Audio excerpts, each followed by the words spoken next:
All right. Hi. Welcome to Backlog Benchmark, episode 47, I believe.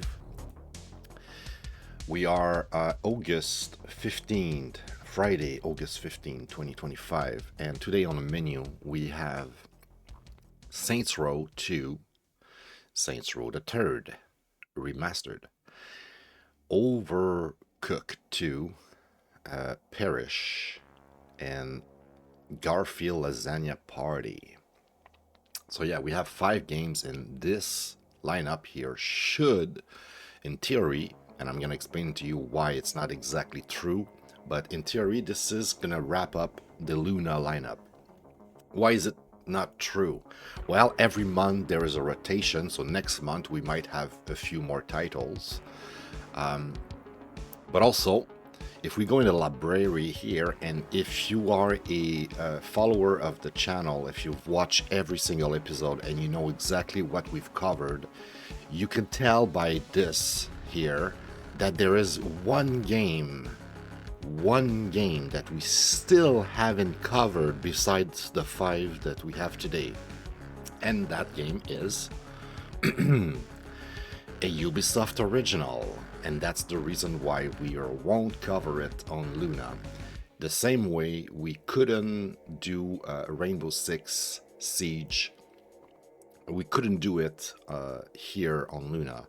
When we did the episode, we did all of the other games on Luna, but when we came to Rainbow Six, we had to switch to Steam version because we cannot log in. And I'm assuming if I cannot log into Rainbow Six Siege, I won't be able to log into Trackmania.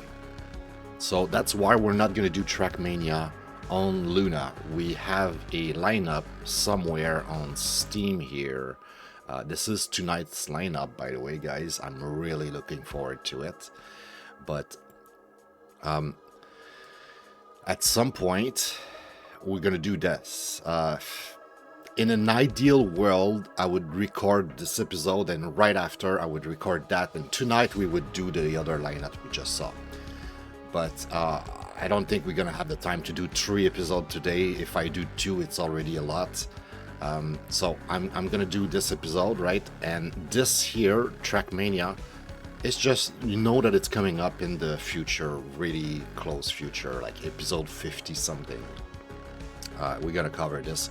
And also, this has been in the work for a while because Tiny Lands was one of the games that was on rotation from last month. Like, if you remember, if you go watch some of the episode that shows Luna from last month, you're gonna see Tiny Lands being part of the lineup.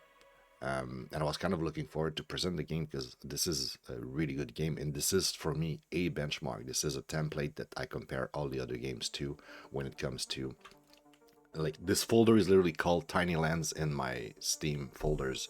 It's basically, can you spot the difference?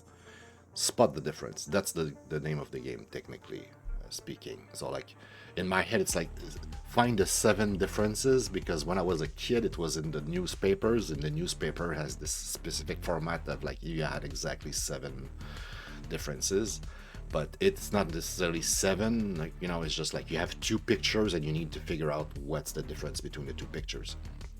And this game is amazing. Tiny Lands, really great. But yeah, we're gonna do that lineup pretty soon, somewhere in the near future. But once we did Trackmania, that will, in actuality, completely finish the lineup here that we have on Luna. But at the same time, since Trackmania is like a free title that's basically available everywhere on every store or everywhere, it doesn't really count as a title that is part of the lineup of the platform, right? It's just something that is just free everywhere. So in many ways, you could say it doesn't count. It's like Fortnite. We didn't need to do Fortnite here. We could have done Fortnite on Epic Game Store, right? We just decided to do Fortnite here because it was convenient. And I was really curious and weirded out of the fact that there was like 5 launchers for the game. Like, what? But yeah, let's focus on the list that we have today, guys, right? So we have those 5 games. Oh, and there's one thing I forgot to say before we get to the games. What do we do here, right? We sit down and we try to figure out what those games are, if they are any good, but also like what are they specifically, right? And for that, we need your help, guys. We need your help. And when I say that, I really mean it. Like, if you watch the show and you love the show, you appreciate what I'm doing, please spread the word, okay? I'm really bad at advertising, and no matter how much I try, there's no visibility for the show, there's no discoverability, and I don't know, when it's ever going to grow. And the idea is that the only way it's going to grow is if you guys who appreciate what I do, you spread the word. Tell a friend, tell anybody you know who might like that kind of content. Like, if you want to keep up to date with the gaming news, you want to be on top of like what's good to play, what the games are, and like you want to know everything about gaming. That's what we do almost every day here at the Backlog Benchmark. We sit down and we try to figure out of a lineup of 5 random games, what are they? Are they any good? And we try to do that together. So I need your opinion. I need your comments. Like, tell me what I get wrong. Tell me what game should I check out next. Stuff like that. Now, that being said, without further ado, let's get onto the lineup. We have 5 games, right, as always. And Saints Row is something that I should have played a long time ago. Okay, I don't know why I still haven't touched Saints Row like ever. And we're talking like something that's almost 20 years old. Like, I don't know how old Saints Row is, but it's been in the scene forever. Overcooked 2. I think I played the first Overcooked. Was pretty good. This could be some sort of Overcooked thing. And this here actually looks like completely original. Like it's some sort of horror thing. I have zero idea. Maybe judging by the little character and the way he walks there, I don't know, maybe some sort of oh no, it's a first person. I would have been wrong. I was about to say it could be some sort of Dark Souls, but interesting. So it's a first person view, maybe not shooter because there seems to be some melee combat there. But yeah, okay, very interesting. I'm very intrigued by this one, if I'm being honest. I kind of want to keep it for last right now. Like that's the pièce of résistance, guys. That's the one that looks interesting. We all want to know what it is. At least I do. I think I'm going to start with Overcooked and Garfield, because it's going to be light, relaxing, and we hopefully can get over it pretty quickly. Let's start by, I talk about that at least in the last 2 episodes, right? I want to do benchmark for the episode 50 to 100. I want to focus on like the actual benchmark. What are we comparing games to, right? We need to play the actual good games, the based good games of like what are those categories of games that exist out there. And once we have an example of what's good and what we can compare it to, then every other game will compare to that game, right? To the game we actually covered. Like, I don't want to refer to ARPGs as Diablo-like, even though Diablo is probably the most popular one. Until I personally play Diablo, it's going to be something like Grim Dawn-like, right? Because Grim Dawn is very popular. A lot of people appreciate Grim Dawn, and it's one of the great ARPGs out there. It's not as popular as Diablo, but it's one that I've played, so I can tell. I can vouch for it, right? So here we have Overcooked 2. Overcooked is one of those games that kind of like set a trend, and there's a lot of copycats out there, like a lot of clones, right? And that game specifically will be a good example of like what a benchmark is. Like, if we play this and then we play other games similar to this, we'll be able to compare and be like, yeah, so how was this compared to Overcooked? All right, let's mute. Let's mute. Well, stop the music and let's launch here. Where's my controller?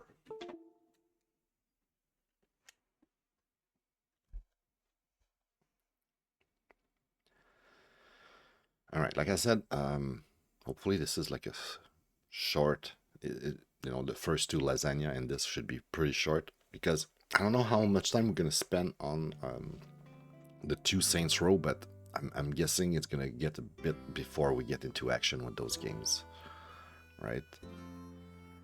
Last time I covered like open world games, it took a bit, sorry, to experience what the games are. I don't want to see the cursor, please. Move the edges of this. Shut up.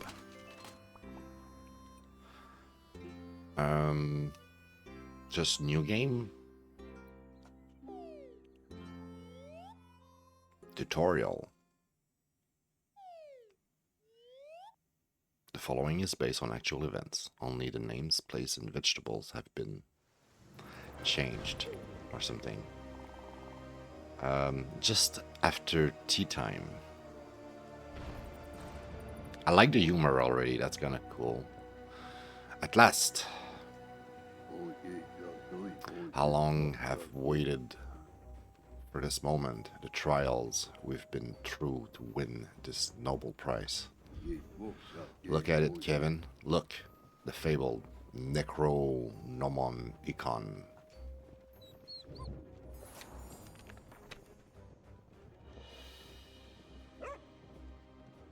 Bark.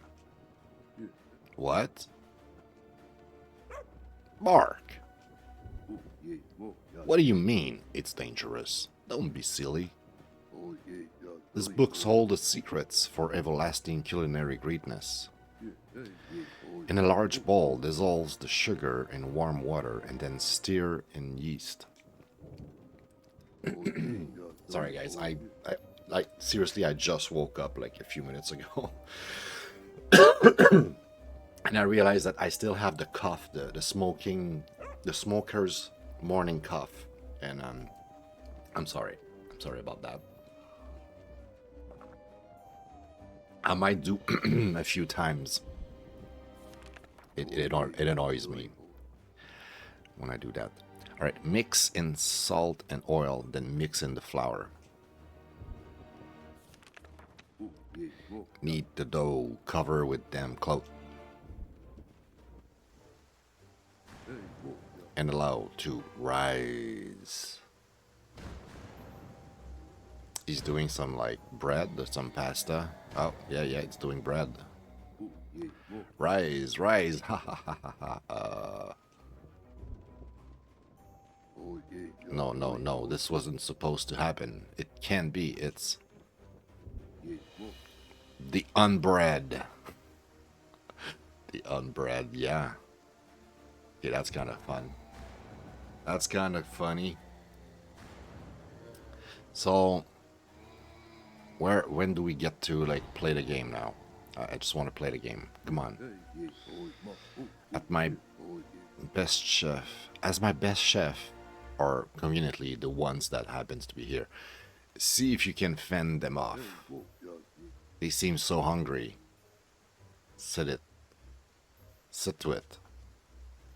All right, so we need to feed them, and we're like a mouse. Grab the lettuce.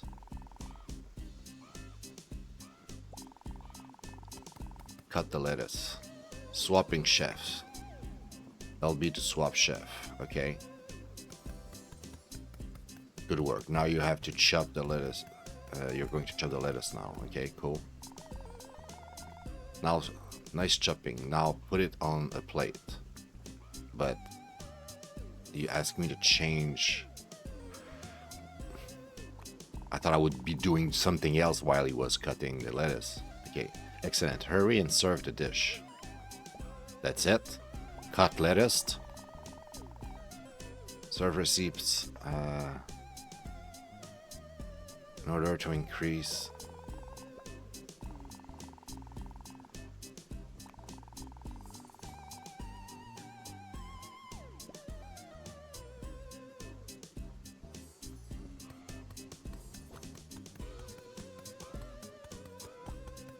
The fuck are you doing, bro? Cut the fucking shit. I'm bad at this.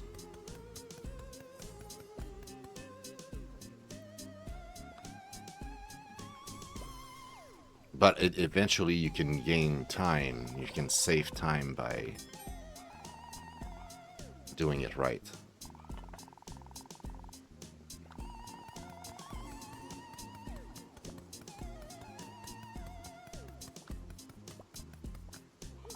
Oh my god. I'm bad at this.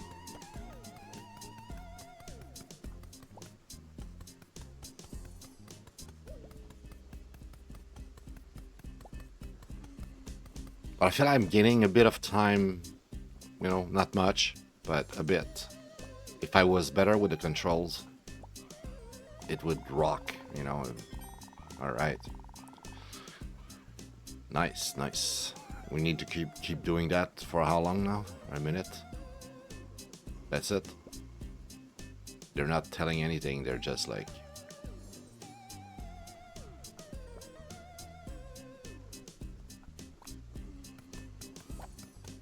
What the fuck are you doing, bro? Cut the shit.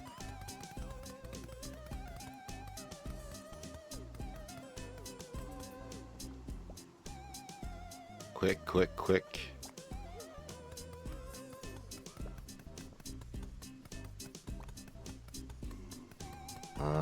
Yeah, cut another tomato. No, cut it. Right, so you bring the... Oh, shit.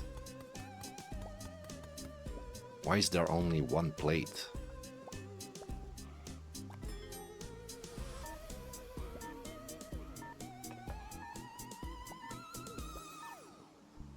Uh-oh.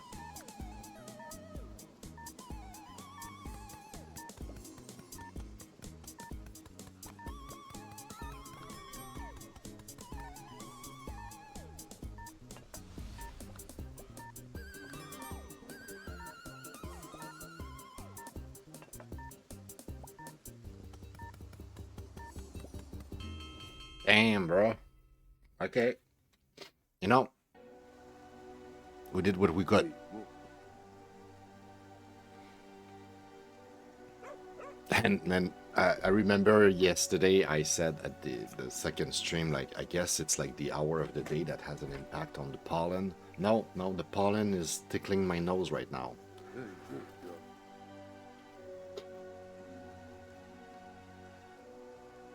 It does tickles. All right. Back to the castle retreat. So that gave us a good idea of what the game is, right? I might maybe play another level real quickly if they can just move on to this with the story and get to it. But yeah, you may be the best chef, but you have much to learn if you're conquered that appetite. Me and Kevin can keep those fiends from entering the castle for now. But if the unbred spread out from the castle grounds, I fear the Onion Kingdom. For the Onion Kingdom, we must act quickly. Bark. Why, of course, the royal sagecoach. She's just been upgraded. It's been that once again. It seems that once again, it's up to you, chefs, to... Oh, shit. Give me a second here. Just want to fix one thing real quick.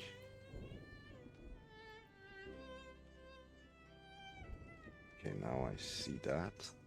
And I see my chat here without seeing me. And it's all good. Oh, I guess I clicked outside and I forgot to click my screen back. All right.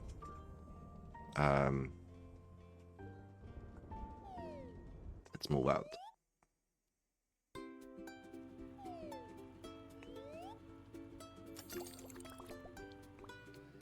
Game modes. Play the levels in different game modes. Your current game modes is displayed in the top right corner of the screen. Story. Yeah, cool. I want to play story mode.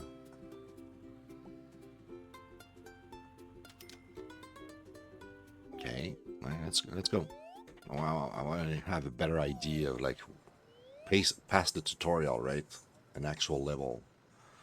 New recipe, sashimi. Cool. You can cut the sashimi. Go. Um. Okay. Dude. Oh my god.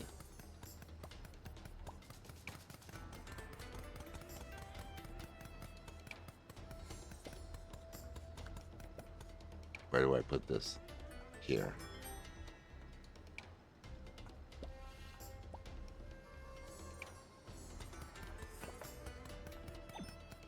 Needs a plate.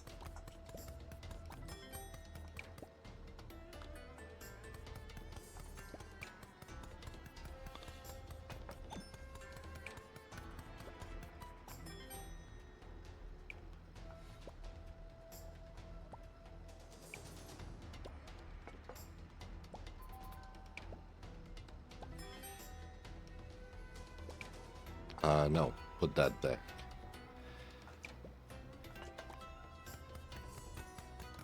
Alright. Ooh. Not easy. My brain is still asleep.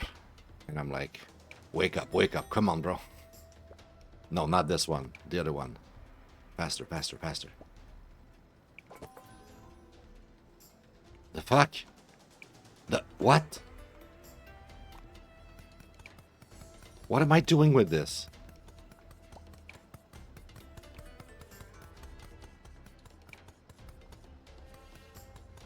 Oh, I'm bad with the fucking control. It just confused my brain.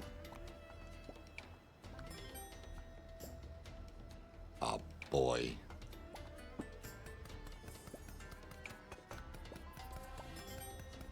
Okay, I can serve the other one that's already done.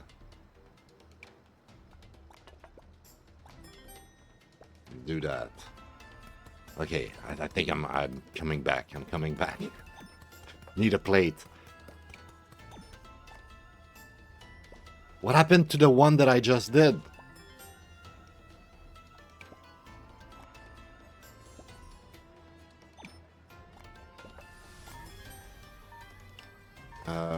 Shit. We're not doing that last one.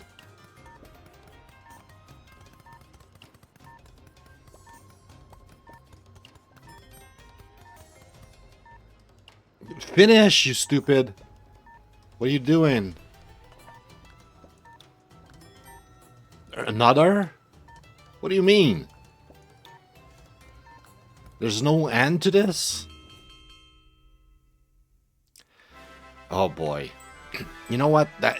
It reminds me in some sense of one games that I really like in that genre, which is Cook Serve Delicious, which to me is way better than that, but it's not exactly the same style either. This one is more about like you have to move around the kitchen and organize the task and do the things like in the space, right? As opposed to Cook Serve Delicious, if I recall correctly, you're pretty much in one screen. You have a bunch of buttons. You can open submenu, pick ingredients. With the ingredients, you build up the recipe to whatever you need to do, and you try to. I think you also have like ovens and stuff that you have to switch to like make sure you take out the things, but like you're managing things from like a side of like godlike perspective, where here you're third person view. You're controlling your cook and you go around the kitchen. So it's kind of like a different, it feels almost like those chaotic games like Move Out and stuff like that, where you're basically trying to grab stuff in a house and put into a truck to move out, and to, you know, it's like a similarity. But yeah, I won't play like 20 levels of this because I think we get the drill, right? It's quite fun. I think it would be probably way more fun with friends. I think it's meant to be played with friends mostly. I don't think they really want you to play that on single player. Although I'm sure single player you still have some sort of experience, right? But yeah, pretty cool game. Now, what is it, and is it worth playing, is the question always on our mind, right? So now, oh, I just realized we forgot to do the whole Luna thing here. All right, Luna, everything's on Luna up until this point. And yesterday, I think they were all paid. I think they're all technically released game. Okay, so we can just also drag this down. Well, yeah, it doesn't matter for that. Let's go like that. I was thinking about the line here, right? But it doesn't matter because the line is the same color and it's on purpose so that it blends. So if the line is there or not, you don't see it anyway. Okay. So that is done. Now I forgot to do my quick rating before we get into the games. So this one, we saw a little bit of it, right? It looks really interesting. I don't think it's going to be a 5, but it looks pretty good. So without putting my expectation too high, I'll just give it a 3, right? Because it might be a 4, but I don't want to expect a 4, if that makes any sense, right? Saints Row, both Saints Row should be, I'll put them at 4. Without putting them at 5, I think they have really good qualities. They are high quality games, simply for the fact that they've been republished so many times. Like, this is like, I don't know, like the 5th, 7th time they republished a game on like multiple like generation like of console or whatever. Like, it's crazy how many times I've seen Saints Row reappeared and come back, and I'm like, okay, like I get it, those are classics, but you know, those are also old games. But yeah, because of that, I think they're going to be very good. So maybe they're going to be 5 stars, maybe they're going to be a bit disappointing and only be 3 or less. But I'm expecting something out of those. The Garfield games, I'm not expecting much of this. And the Overcooked, I guess I was expecting a decent game. Maybe not a 5. I guess I was expecting something like a 4. Yeah, that would make sense. Something like a 3 or a 4. Yeah, maybe more like a 3 because I knew what kind of game I was getting myself into. And I yeah, 2 in this one, 3. Yeah, that's about what I was expecting. Now, what is it now that I've played Overcooked 2? What do I think of Overcooked 2?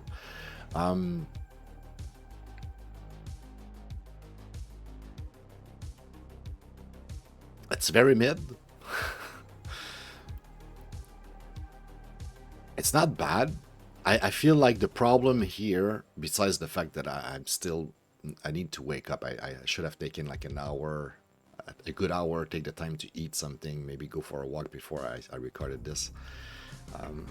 My brain is still sleeping. Sorry about that, guys. I made a mistake. I started recording too early. You see, I still have that you know, dirt in the corner of your eyes, right? Those debris that gets like here. All right. Yeah, I think it's very mid. I don't think it's great. I don't think it's bad. I think it's an actual tree.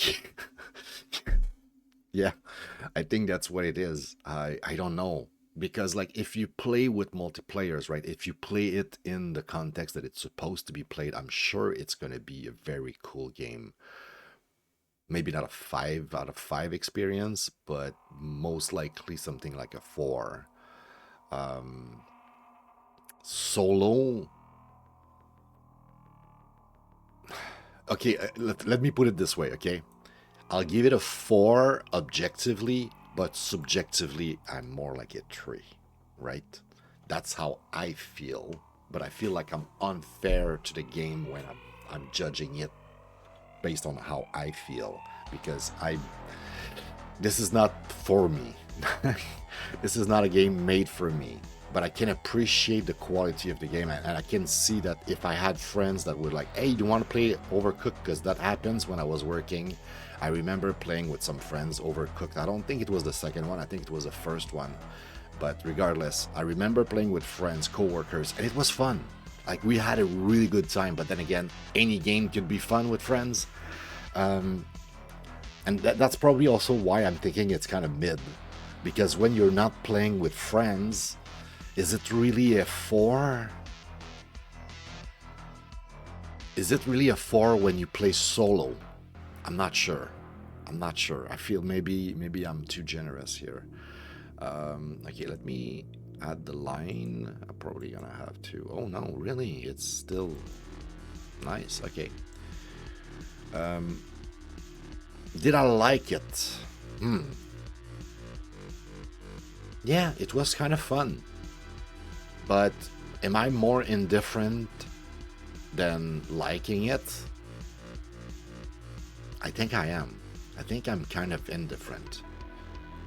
I think it's like I said, it's not for me. It's not bad. I'm not saying that it's bad.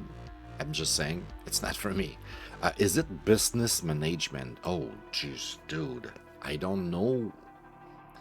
How would you describe that in terms of game genre? I want to say cook,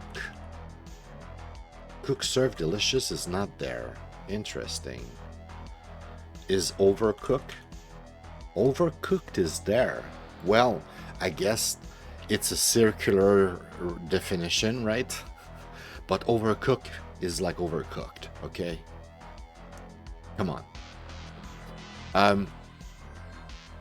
What is it though? Is it a business management? I mean, it's a real-time business management. I'm trying to figure out what's the... As I describe it, I guess we're gonna get back to it. Every game today should be working with the controller, should have full controller supports. And after today, we should be able to say that we've played briefly every single game on this list. Now, for Overcooked specifically here, what is it? Right. Is it about combat, puzzle, traveling, or looting? I think looting would be the closest thing, right? You pick up resources, you use the resources to transform it into something else. It's almost... Okay, we're getting close here.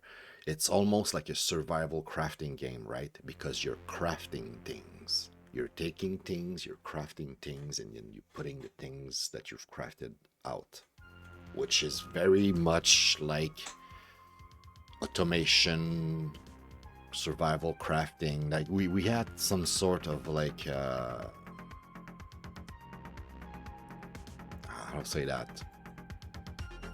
So like is the game sequential, emergent, iterational, or evolving?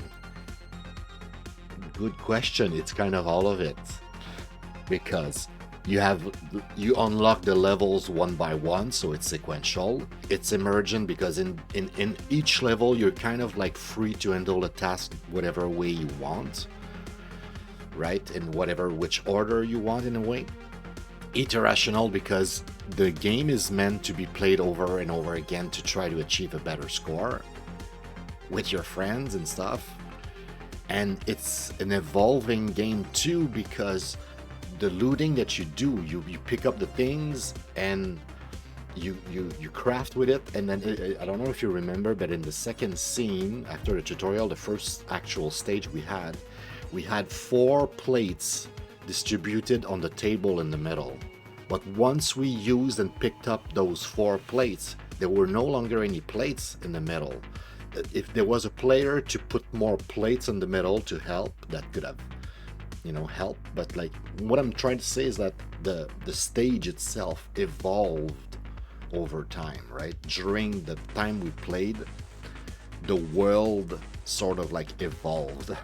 But even though it has like all 4 types of framework, what is it principally? Like, mostly, what is it?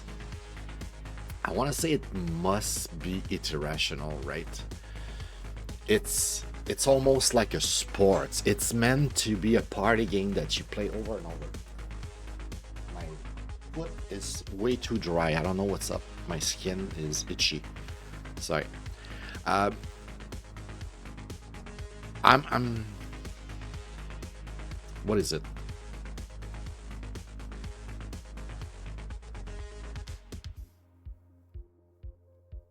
Yeah, iterational, I think, is the best descriptive here, because it's also a bit like an arcade game where you try to achieve the best score, so you're gonna try the same level over and over again until you get it right. So I guess in that sense it's very iterational. I don't want to get into it too much again, because I talked it a bunch yesterday in both episodes, but the following, especially in this one, is because you're controlling your avatar directly, right? But I really, it really makes me think a lot about how I'm handling the perspective in this here, because I feel like it's not enough descriptive, right? You're following your character in the sense that, yes, you're controlling the character directly, but the camera is kind of fixed. The camera doesn't really move around. Maybe it zoom in and out a bit, but I don't even think it does zoom in and out. It doesn't pan, it doesn't move, it's fixed. But it could be changed depending of if you have like a bigger level, it could actually like follow you. I don't know about that. But yeah, we'll just leave it at that because it's an avatar, you're controlling the avatar. This is,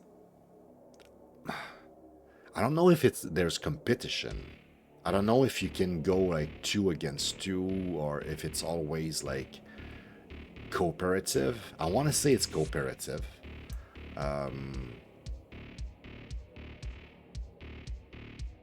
Yo, what's up, Billy? How are you doing, man? Hope you're doing well, bro.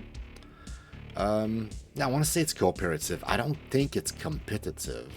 Maybe it could be, but my gut feeling is that this game is mostly cooperative, if not plain cooperative, period. I don't think it's meant to be. Let me check. Just for fun, does it describe itself as chaotic co-op cooking, right? Co-op cooking. It doesn't say we're going to go against each other. It's co-op. All right, I'm not stupid. I'm not crazy. Well, maybe I am a bit both. Now, in terms of is it challenging? Is it casual? I would say it's challenging. Without saying it's hardcore, I would say it's challenging simply because it really pushes you. It pushes you to do the things and try to learn the thing and do it fast. You're under pressure, and if you do play with other people, at some point you're gonna bump into each other. It's gonna be a challenge. It's gonna be a challenge. It's meant to be a party type of rage type of game, sort of like, I don't know. I feel like it's gonna be a challenge. Maybe it's not too difficult, but I bet the difficulty is going to come with playing with others, and it is going to necessarily be increase in difficulty eventually, I think. But yeah.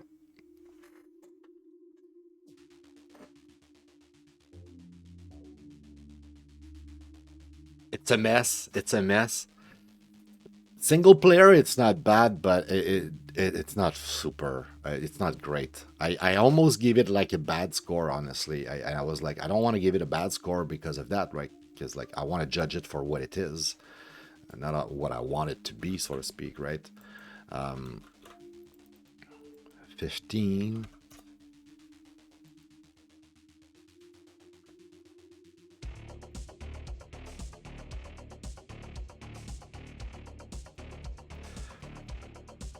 So Overcooked, what is it though? Yeah, I still don't know how to describe it for the game genre.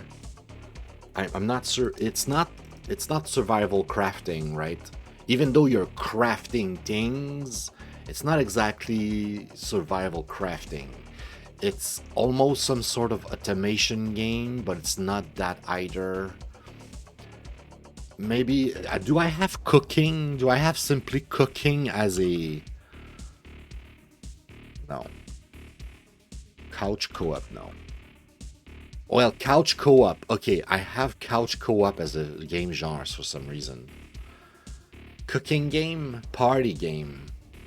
Party game, do I have party game? I might have. No, I don't have. What is party game? The usually party games falls into battle royale.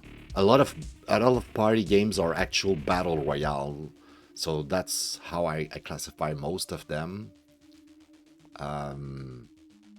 But yeah, I'm with you with party games. It's not necessarily a cooking game either.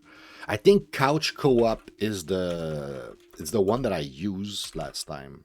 Couch co-op because those games are clearly meant to be played with your family or your friends in a settings where you can all communicate. So if you play in Discord or you play in your living room, and it's meant to be co-op, right? It's the expression, the couch co-op type of game, right? So I think when you say party games, I think we're onto something here. That's the closest descriptive we can give it. And yeah, I think objectively, Overcooked is a great game. I think it really delivers on what it does. I just don't think it's for me. I think I'm not the target. I'm not the target for audience. Like they're not aiming to be played by me. So that's why I'm giving it 3. It's kind of like I see that it's good. I could have fun with people, but by myself, I don't really see myself playing the whole game. Though I could have some fun.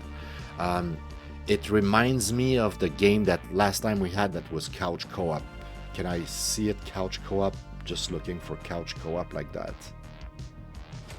Where is couch co-op? Couch co-op, here, Get Packed. There you go, Get Packed.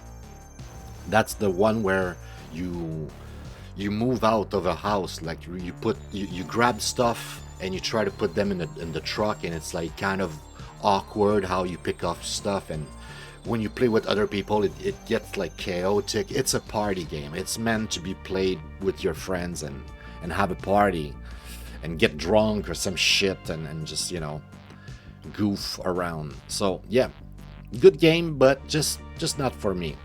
Now, the other game that might be similar to this that we have on the lineup today is this one, Garfield, by the name Lasagna Party, right? Let me pause the music here. Let's get into this.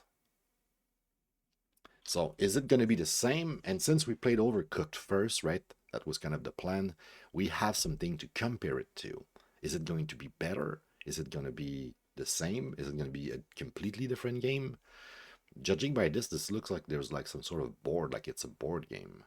So might be very different, in fact. We do not know. Value. First time I heard about this. Warning, this game is saved automatically. Cool. I want my controller, actually. Maybe we can play with a controller. Lasagna Race, Lasagna Challenge, World Tour. What the fuck is this game? Lasagna Race. Easy. Short. 1 player. Sure. I want to play as OD, I guess.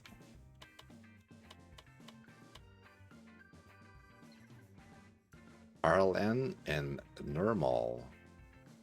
I don't remember normal. I remember RLN or Arlene, and I remember OD. I'm gonna play the retard. Although I should play Garfield because like I'm kind of like Garfield, I'm like I have like a bad character, and sometimes I think I'm smart but I'm stupid. I'm kind of like Garfield.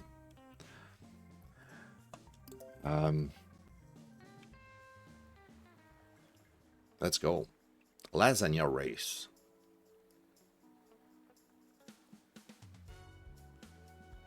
All right. It looks like a board game a lot. Challenge your friends to frenzied race and collect the most lasagna. It's your turn, Odie. Alright, so it is not a cooking game. It's not the same thing, but it's a party game, though. It's definitely a party game, but it's a board game. After each die roll, all players have the choice of using one of their items. The players who just roll the die can use a bonus item that will improve or protect their die roll or let them roll their die again. Opponents can use a penalty item that will worsen the die roll or make them roll it again. You have 10 seconds to make a decision, or it will be assumed that you did not play an item. Ready? Okay. I'm fine.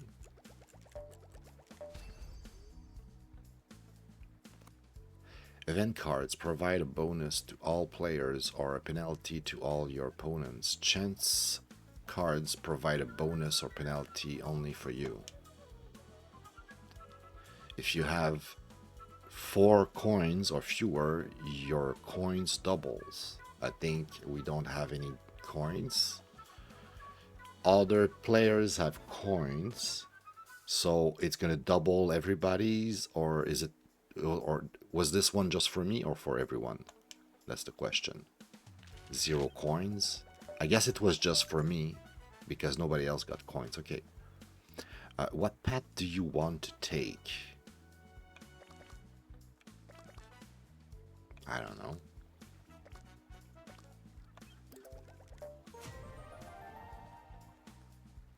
Coffee looks better. I don't know.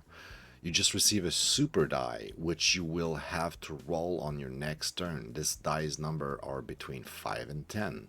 Ooh, nice. So it's the AI's turn. All right, so we're playing a Mario Party type of game here.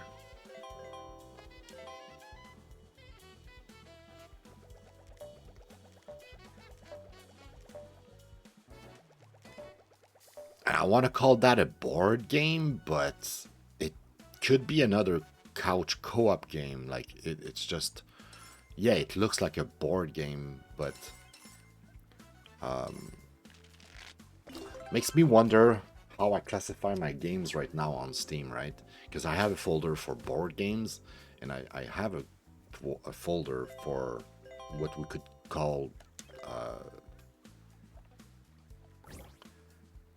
party games or BR or whatever. I have too many folders. That's a problem. It proves that my classification is, you know, faulty. Lasagna. All right, Arlene. So yeah, when you play solo, you play against 3 AI, so you have to wait for everybody to take their turn, like you're playing with your friends or family. Use the roulette wheel to gain some coins, lasagna, or even the chance to play again. But be careful, because you can also lose coins.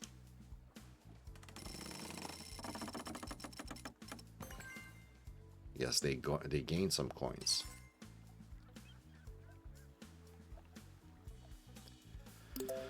I used to move around, press A to pick up lasagna. Under the light, instruction. Collect as much lasagna as possible before the time runs out, while avoiding John's spotlight. Okay, so like we're in a mini game now.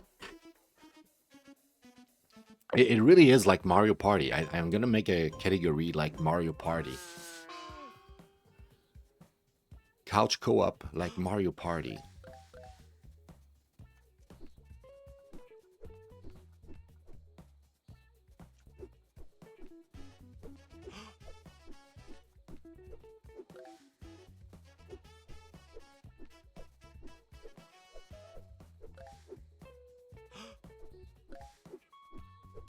Well, I have a chance, I think.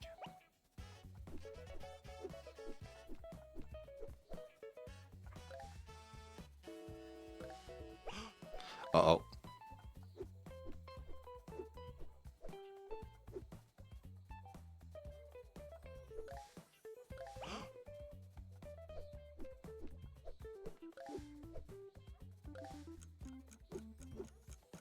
I got caught by the light maybe 2 or 3 times. I don't know how much points you lose when you get caught. Oh, I still won.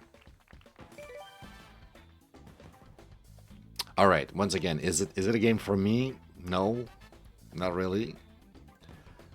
Is it fun? It could be fun, but like I said, it's because it's not for me. I'm not saying that it's not fun. Yeah. Chill little game. If I had a family or friends, maybe I would enjoy it. Odie in the lead. Yay. Yay, Odie. Roll your dice. I want to at least roll my super mega die, right? Before we stop playing. I'm good. I want to keep with my die. I got a 9. Remove a move. Remove a move. Fuck you. They removed 2 moves from my... I only have 7 instead of 9. In the store, you can spend your coins to buy up to 3 random items. You can use them during your turn or an opponent's turn. Cool. Lasagna. Alright, I got 11 lasagna and 2 coins. Alright. I want to play a little bit more just to like see a bit more of the game. But I don't have much hope that it's going to get that much better. I think we understand what it is, and I can also pass the judgment on it. I'm ready. It's fine. I don't have any items anyway. What do you ask? What do you want from me?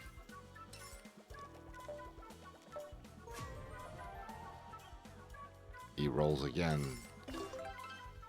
Oh no, he got like a super die, I guess.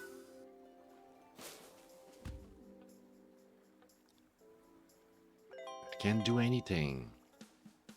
I don't have any items. Remove the space. What?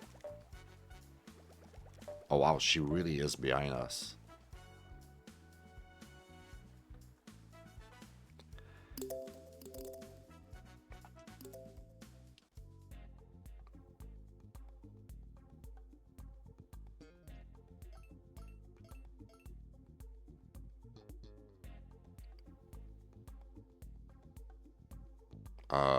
Okay.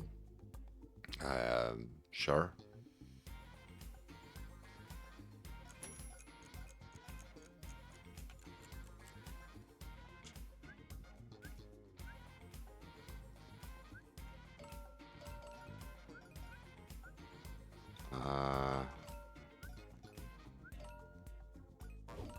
Oh shit, il va pas là.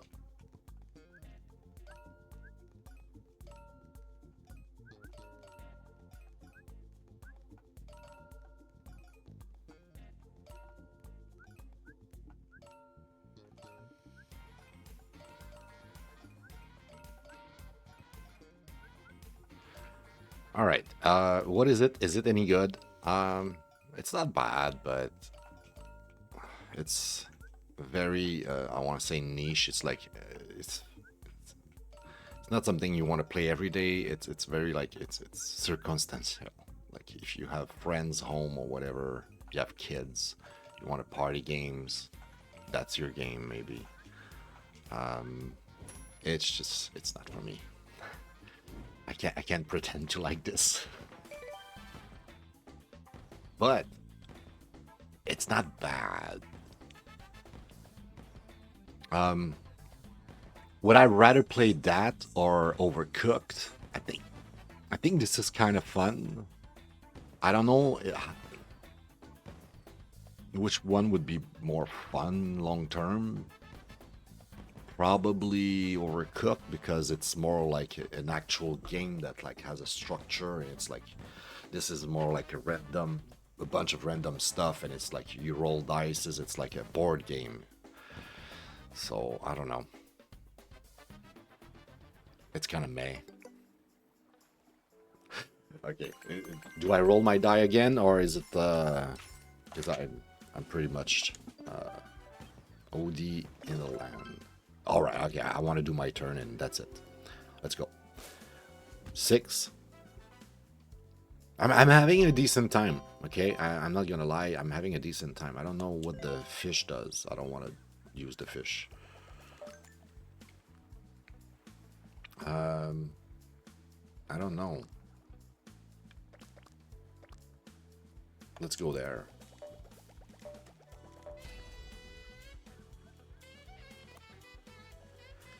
Give 1 coin to 2 of your opponent, randomly chosen. Well, I guess I lost 2 coins.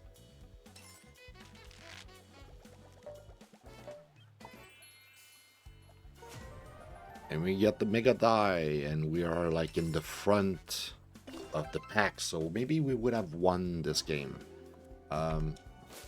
But whoa, come on, mouse, hello. I think we know what the game is now. I don't think we need to play this all day. All right, where is the... So, Garfield, a lasagna party. Do I have here? Do I have Mario Party? There's no Mario Party. Monopoly? For real, I don't have Monopoly. Huh.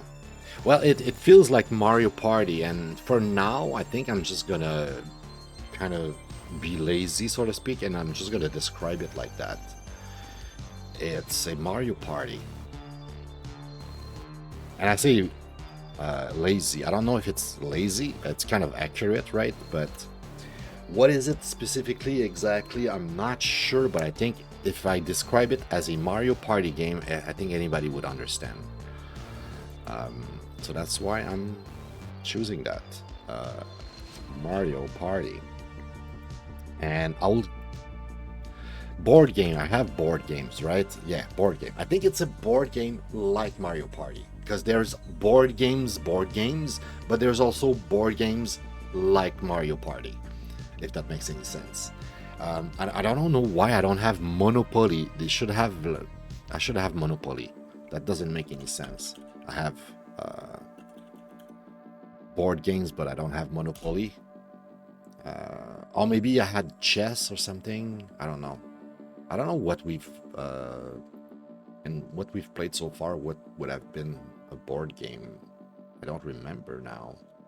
That's also why I need to make the list here. This tab, I'm gonna start compiling list here so that I don't have to do searches, and you guys can also access the document and without having to make a copy of the document and do searches yourself.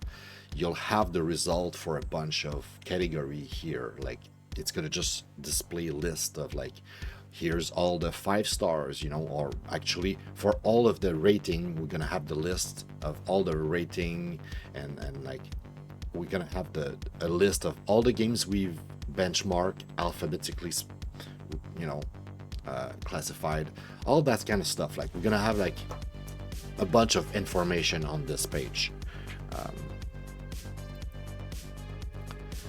Right, board game, Mario Party. Now, what is it in terms of objectives, rating, and stuff? Okay, here's an admission. I played Mario Party once, but it's been so long that I don't remember. Like, for real, I don't remember which Mario Party it was. I couldn't tell you which Mario Party it was. I remember a friend asking me to play Mario Party with them. I think it was like, fuck, it was like in high school almost. How long? I don't even remember when I played it. I know I played it, okay? But I don't know which one, like number 5 out of 20 or something. I don't know, but I'm not familiar enough with Mario Party. That's my point I'm trying to make here. I'm not familiar enough with Mario Party to judge the quality of this one and say, oh, this one looks like it's way better, or it looks like the same quality, or whatever. But in terms of like star rating here, was I having a good time? Surprisingly, for something that it's not for me, I had a good time. I kind of want to give it a 4. Like, I want to say it was pleasant enough that as somebody who doesn't like that, was playing alone just for the sake of the show, I had a good enough time that I was like, okay, I'm gonna wait until my turn comes back, right? Like, I would have not done that if the game was just boring. So that tells me that I should not give it a 3, but like a 4. And I had a good time with it. I had a better time with it than with Overcooked, and I played Overcooked in the past, and I love cooking games. I love cooking games, and somehow I did only give 3 hearts to Overcooked 2. Weird. I don't know if it's because I was grumpy because I just woke up or what, but yeah. Yeah, I think Lasagna Garfield Party is a good time. It's not for me necessarily, but it was a good time enough that compared to Overcooked, I would give it a heart. If I had friend that asked me, you want to play a party game? You want to play Garfield or Overcooked? I'd be, not really, but if I had to pick one of the two, I'll go with Garfield. Yeah, for real. For real. Like, the other one is just like, I don't know, it's a mess. It's meant also to be chaotic and like almost frustrating in some sense. So it's less for me even. I play games for having fun, right? Not to get angry. What the game is about? Well, this one is definitely about looting, right? It's about making points. It's about collecting stuff. Although you could say it's about traveling in the sense that it's just about going through the motion of rolling your dice and getting to whatever result you're gonna get, because you're not really in control that much. It doesn't feel like you're controlling shit. Well, I guess there's the mini games, right? So yeah, that's why I'm gonna stick with looting, because like an arcade game, you're trying to make points. You're trying to accumulate lasagna. And the structure, I think it's irrational, right? It's a board game. It's like a sports. It's like those type of game are just meant to be played over again. And maybe next time you'll get more luck. You'll be more lucky. You'll roll the dice better, and you get, a better result. But that's about it. Oh my God, this is hard because you have both, right? You have mostly God perspective, right? Most of the game is just you looking and watching and just not doing shit, right? You're rolling a dice, you're looking at your character jumping around after, so like you're giving orders, you're saying do this, do that, but you're not doing the thing yourself. You're just witnessing it. But you have also mini games where you do control your avatar. You do have an avatar and you do control it. I'm gonna, my God, I see this is like a mixed bag. It's like two. What is it principally though? I don't know. I mean, you're controlling your character during the mini games, and that's enough to me to give it the following, I guess, because that's where it's gonna have the most impact on the result of the game, I think, because without the mini game, it's just a game of luck. Without the mini game, it's just you watching something. It's like an auto battler or whatever, right? While the portion of the game where you do mini games, which I'm assuming must be like each time all players have played, like after 4 dice roll, you have a little mini game 4 dice roll, a little mini games. I think that's the structure. Yeah, I'm gonna leave it to following. Yeah. Competitive, I guess, right? It's not so much cooperative. You're not trying to play nice with your friends. You're trying to win. Yeah, it's competitive. I want to say casual. The mini games are kind of dumb and easy. The rest of the gameplay is kind of dumb and easy because it's just roll the dice and watch it happen. So there's really no skill involved here. It's meant for the whole family. Yeah, it's casual. It's very casual. All right, we have the 2 Saints Row, and I can tell you that Perish is going to be the last game because that's the one that looks the most interesting. So let's do our homework. Let's finally check out the Saints Row franchise, and then we can have some fun with Perish if it's any good. Let's do them in order, right? Let's check Saints Row 2 before we check Saints Row 3. So if there is an evolution or a devolution, if it's actually improving or not, we can tell. Hopefully. All right. Oops. It's because I pressed the button too early before it loads. And it's basically trying to sell me the Luna thing plus. Luna plus. Oh yeah, I was thinking yesterday, what is this? Control mapping. Does game support controller input?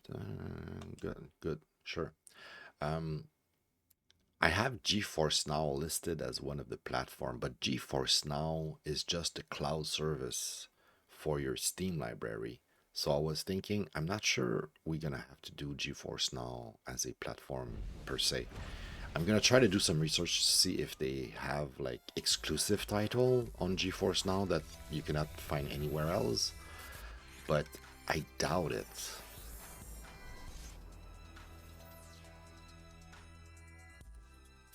Volition Inc.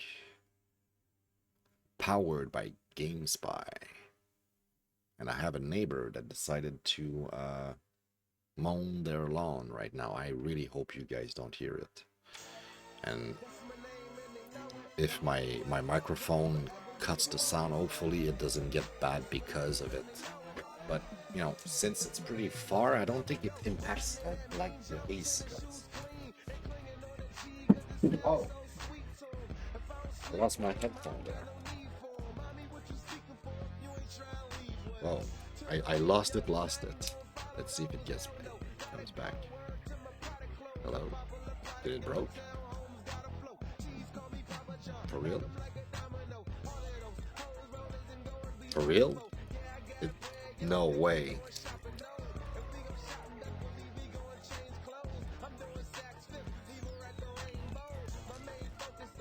I might have broke my headset. Or like semi-broke it, like it might just have like some kind of weird behavior right now. I don't hear anything. I think I'm supposed to hear the music right now. Yeah, you guys hear the music. I don't hear anything. Okay. My headset did that the other day. I don't know if it's because I dropped it on the ground or what, but I had to restart my computer last time, so I'm not going to do that right now. I'm just going to switch.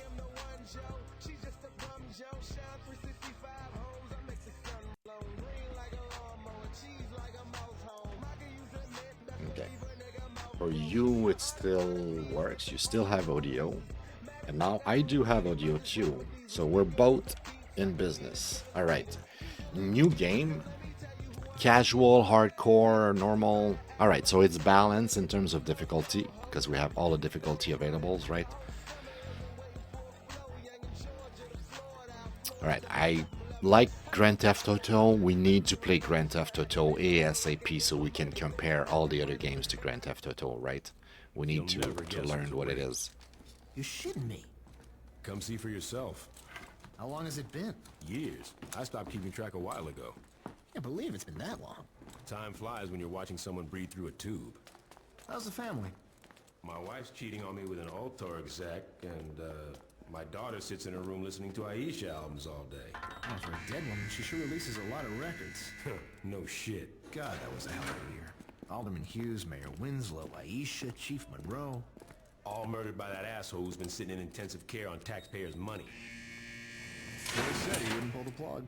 Lord knows why. Anyone call the chief? Couldn't get through. The press has been mobbing him with phone calls. Oh, about the... Yep. I forgot that was today. You should pay more attention. Fuck off. How's the patient? Seeing as they're still breathing after being caught in a massive explosion, I'd say pretty good. Coming through. What happened? Shanking. Put him over there. Sorry about that. Have they said anything yet? Not yet. But I'm about to take the bandages off.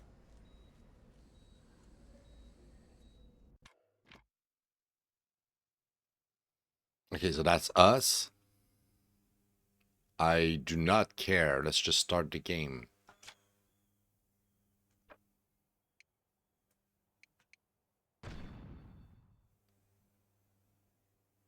Yes.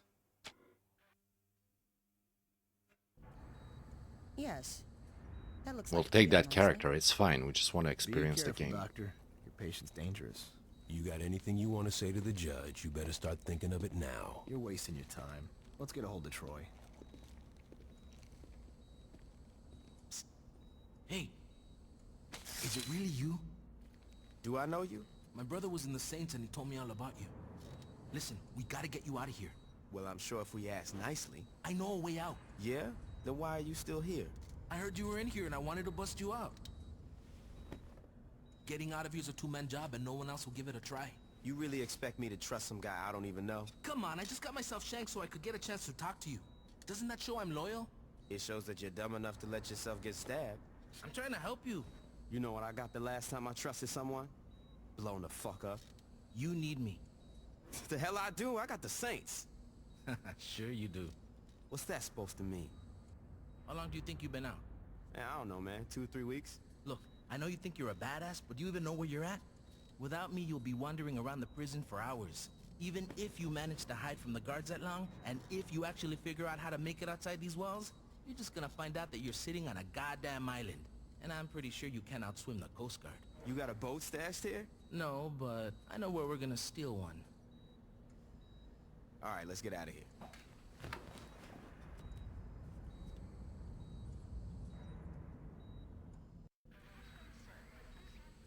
All right. So, what is it, and is it any good? Well, obviously, it's going to be what they call an open world game, right? Like Grand Theft Auto. The graphics definitely show the game's age. You can tell it's not like the newest games on the block, but it still holds up. It still looks pretty decent.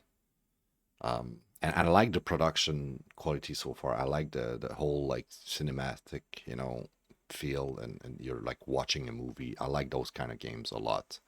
So top notch so far. It's pretty good. What do you want? Leave me alone.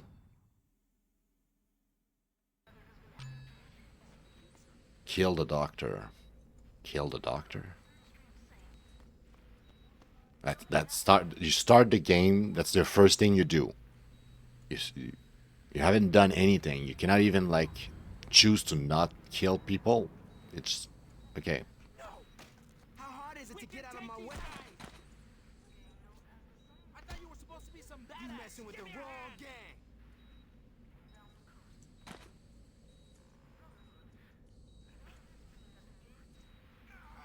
I don't know what I'm doing. Stop! I need my hands to work. People in Stillwater got Okay. this off. We can either try to sneak out through the roof or charge out the front. Your call.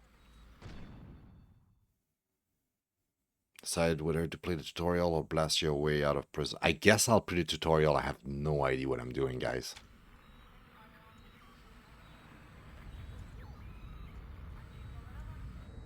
What now? What do I do? This way? Okay, so I'm playing with a controller, right? We're playing on Luna on controller.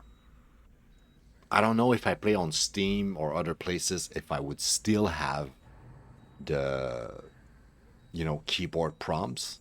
But if that's the case, that fucking sucks, bro. Like, that's bad.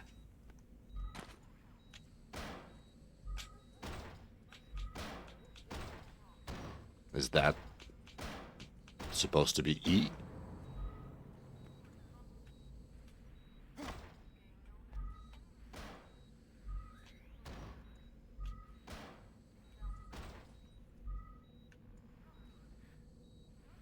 Can't believe I'm breaking up I the game guess with that's you. E. Yeah, it's a dream come true. Now let's move.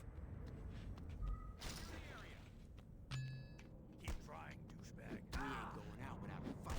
I'm gonna beat you. What the hell?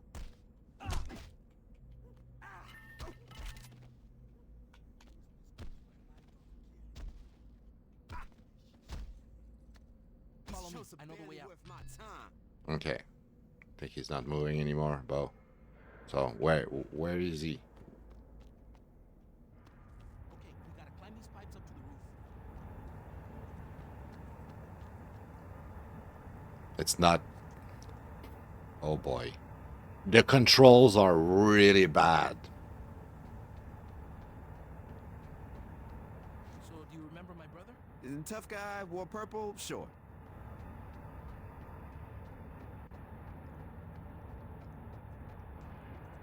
So, what are you gonna do when you get out of here? Let's not get shot first, then I'll worry about it. My God.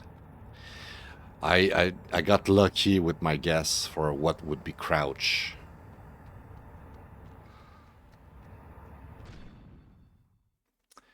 This is your minimap. No shit. It's my minimap? Markers and GPS navigation lines here with will guide you to objective.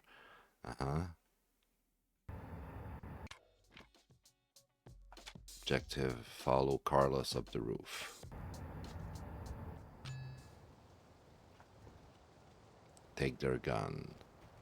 Really didn't want to do that. You ain't got the gun to take. The hell?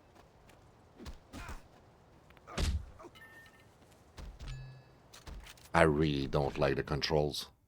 I don't know if it's just my controller that have bad mapping with the controls, or they just map it wrong for Luna. I don't know what it is, but the control sucks, and the UI is not updating for the fact that you're playing with a controller. It still show the prompts for PC, which is not good, bro.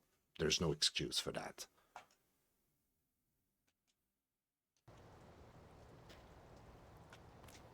How do I pick up the weapon, though? I'm gonna have to try all of the fucking button multiple times. Fuck you. Yeah, fuck you. Taunt and compliment can be used. Okay, cool. Fuck you. Are you sure you want to exit? No. Way to go. Way to go. Okay, so fuck you. You. Way to go. Way to go. Okay, sure. How do I pick up the goddamn thing on the ground? Okay, so that's to go first person view. Is it just because it's not meant to be played on controller? Because there's no way. This game was on console.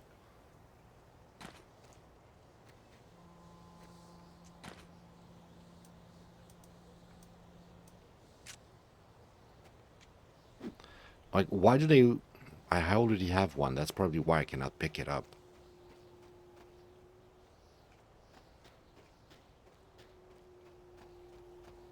Someone steps, kill them. Can't believe they thought they stopped me. Okay,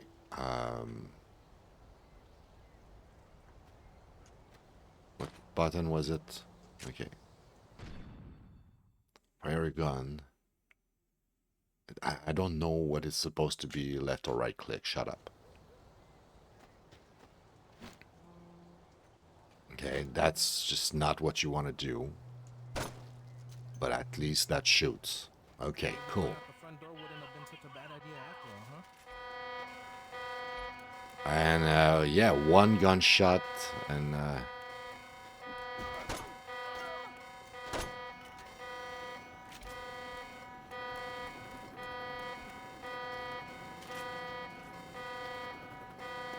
all right.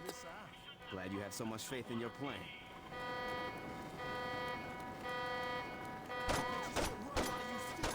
I don't know how to aim.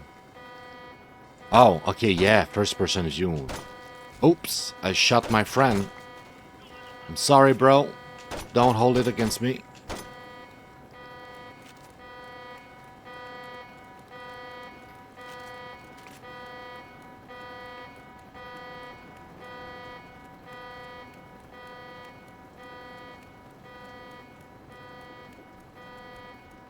Told you I'd get you out of here. We're not out yet.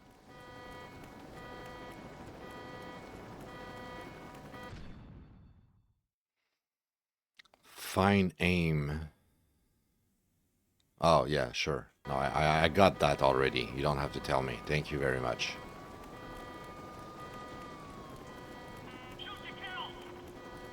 Shoot to kill. Oh, that doesn't sound good. Make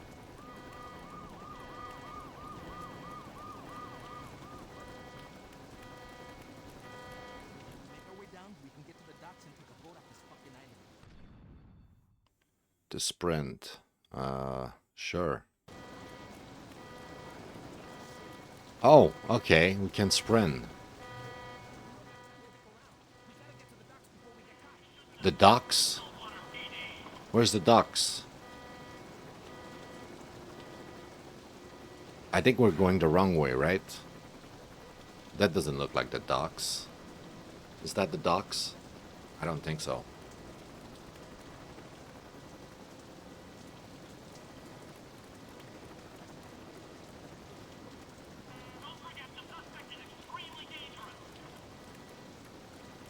Yeah, I'm extremely dangerous. Leave me alone. Yay, we collected a CD. Eaten throughout the world are 50 CDs. For every 10 you find, you unlock a song for the radio.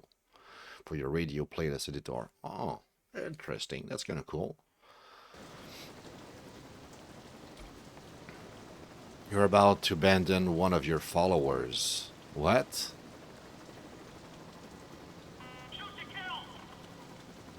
But what do I care?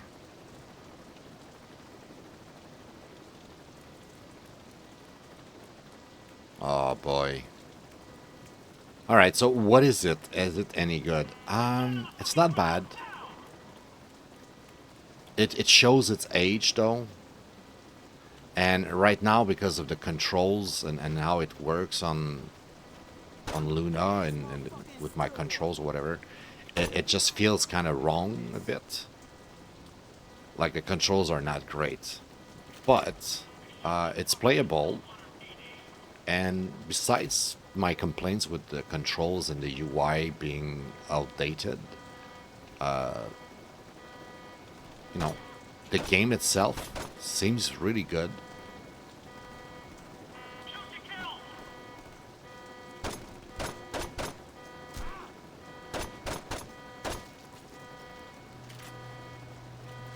I'm not playing pacifist, that's for sure.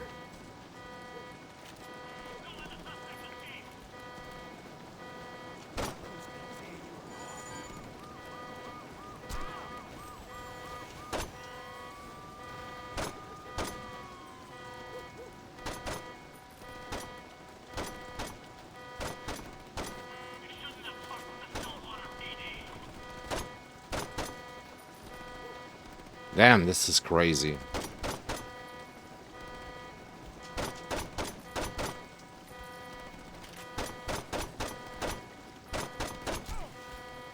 I still have some bullets.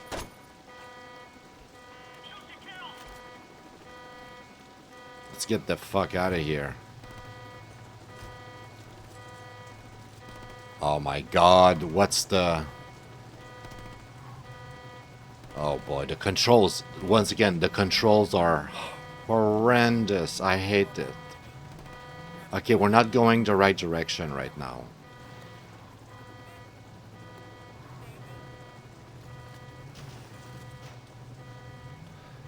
If I look at my map, can't we? It's this way.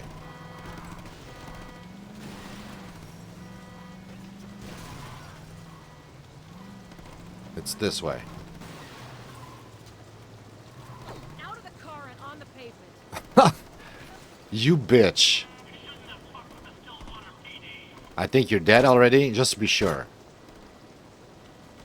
Okay, okay, where do we go? Where do we go? Where? Map. Okay, it's this way. Here? It's here. How do I run? This way. Whew. Okay, not easy. I'm gonna get us out of here. Oh shit.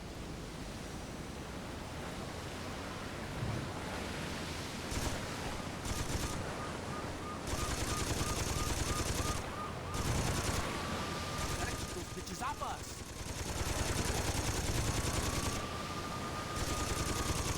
Oh boy, this is insane.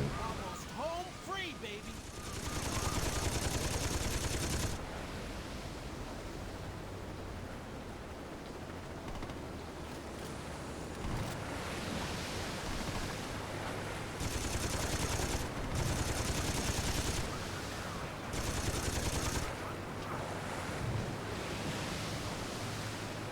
Two more hits like that and we might not make it to shore.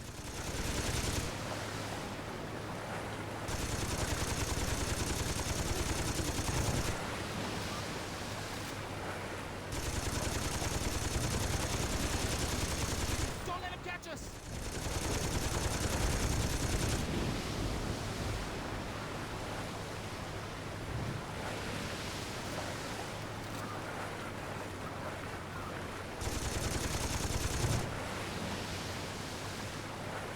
What are you waiting for? Take those cops out. What do you mean? Where?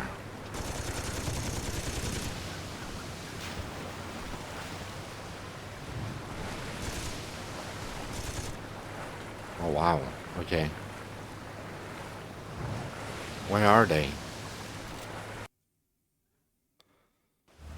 That's the This is Saints Row 2. Jesus, when did this happen? When Ulter got involved. The clothing company. After Hughes was killed in that bombing of yours, Ulter picked up the pieces. Now they're everywhere. On TV, on billboards, in stores. Hell, if you ever forget who Ulter is, just look towards Saints Row and you'll see that fucking eyesore. There you go. Here we are. Where can I find the other saints? What other Saints? What you talking about? Without anyone to lead them, the Saints fell apart.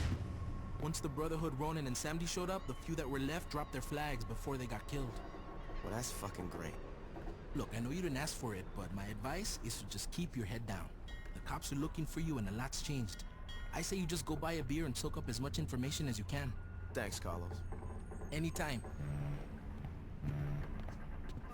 But yeah, what is it and is it any good? It's not bad. There are some flaws. Unfortunately, I think the age shows up a little bit. The fact that I have PC prompts instead of having controller prompts, even though I'm clearly playing with a controller, I don't think there's any excuses for that. It doesn't make sense to me that they have a port in 2025 that shows press enter when I'm playing on a controller. Yeah, but besides that, the game is great. I'm having a good time. Like I've never not true. I've played very few GTA clones, but I've never played GTA per se. I only played True Crime Street of LA and True Crime New York. Both were amazing games. The second game I couldn't finish because my memory kept on being corrupted, because that's when I stopped trusting Activision. I don't know what happened with the second game, but the memory kept on being corrupted, and I kept losing my file, and I got really angry about it because I spent so much time on the game, and losing my file was just not acceptable. It was just like so frustrating. So yeah, I don't have any experience with GTA per se. I've seen some people play it a little bit. So to me, it's something that I need. I need to do that. We need in the near future, and you know, between episode 50 and 100, we sure need to do a special GTA where I'm gonna try to play the original GTA Vice City and stuff like that, and we're gonna try to explore some clones or whatever, and try to establish what is, you know, because the benchmark is about all about like benchmarks. Like there's two main signification behind the word benchmark, right? Benchmark is like something you test against, but that's the thing, you need something to test against, right? You need to first establish the standard and then test against that standard, and then it makes sense. The standard for all of the games is like you say Resident Evil. Well, we need to play Resident Evil. We need to feature Resident Evil on the show and show what to expect whenever we're gonna play a games and be like, oh, this is a Resident Evil type of game. What does that mean? Like, if we haven't played Resident Evil and we don't have established like what's the baseline of what to expect, like how is it structured, what does it mean to be a Resident Evil game, how can we compare the other ones to Resident Evil, right? So for our education, and plus like the whole point of my show is to be informative. I want to be like, you know, I want this to be educational, so we need to establish those bases of like what's GTA, what's Diablo, right? Because I don't know what's Diablo. I've never played Diablo myself. I played a bunch of ARPG nows, like not that many, but a few. So now I know what an ARPG is beyond the reputation of what ARPGs are. But I still don't know what Diablo specifically is. And in that same vein and same idea, I don't know what GTA is exactly yet. But Saints Row 2 here, we get a 4 here. All finished, nice. So you are familiar, you know those games.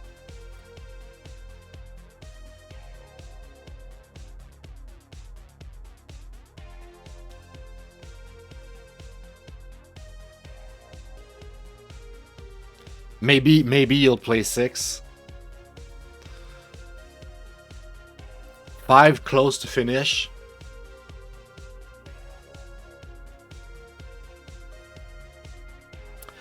You're right, you are correct. You actually are 100% right. PoE is now the reference. It's the benchmark. If you want to compare one ARPG to all of the other RPG, you are correct to say that you should compare it to PoE. Yeah, Path of Exile, yeah. Because to me, the comparison that I have right now is not Victor Vran. That's the first one I played, and it's not exactly an ARPG in some sense. It's Grim Dawn. Now, every time I play an ARPG, I always compare it to Grim Dawn. Is it even remotely as good as Grim Dawn? Does it has this feature that Grim Dawn does very well? Everything is compared to Grim Dawn, like the same way I compare everything else to Doom or Zelda or whatever those, you know, those standards, those benchmarks are. And yeah, this is a lacune. Lacune, is it a word in English, lacune? But yeah, it's definitely something missing from my experience. I need to fix that. Saints Row 2. I can't give it a 5 because of what I kept saying the whole time I was playing. In my heart, it's almost a 5, but what's holding me back from giving it a 5 is the fact that you can tell that the game aged, like it doesn't look as pretty by today's standard. But mostly for me, what kills it, what, you know, retract at one point that I won't give it a 5 because of that, is the fact that you have fucking PC prompt. No, just no. This game was a console game that was released on console first and foremost. Before any PC port, that game was on console. How can't you have controller prompt? No, it's unacceptable in 2025 to have a game ported on Luna that has PC prompt. Fuck that. And maybe it has the same glitch, the same, you know, problem, the same bug on Steam version. I hope it doesn't, because I think I have this game on Steam and I have it on not GOG, maybe GOG. I think I have it almost everywhere. It was free so many times, and I don't think I've ever paid for Saints Row 2 or Saints Row the Third. But they are technically released game, right? But yeah, I have that on Steam and Epic Game Store, so I'm gonna try that version. And if that version doesn't have the controller prompt problems, I'm just gonna assume it was the Luna version that has like an issue. And the game itself is actually deserving of being a 5, because I truly believe the game it should have a 5. It should be a 5. I feel bad not giving it a 5.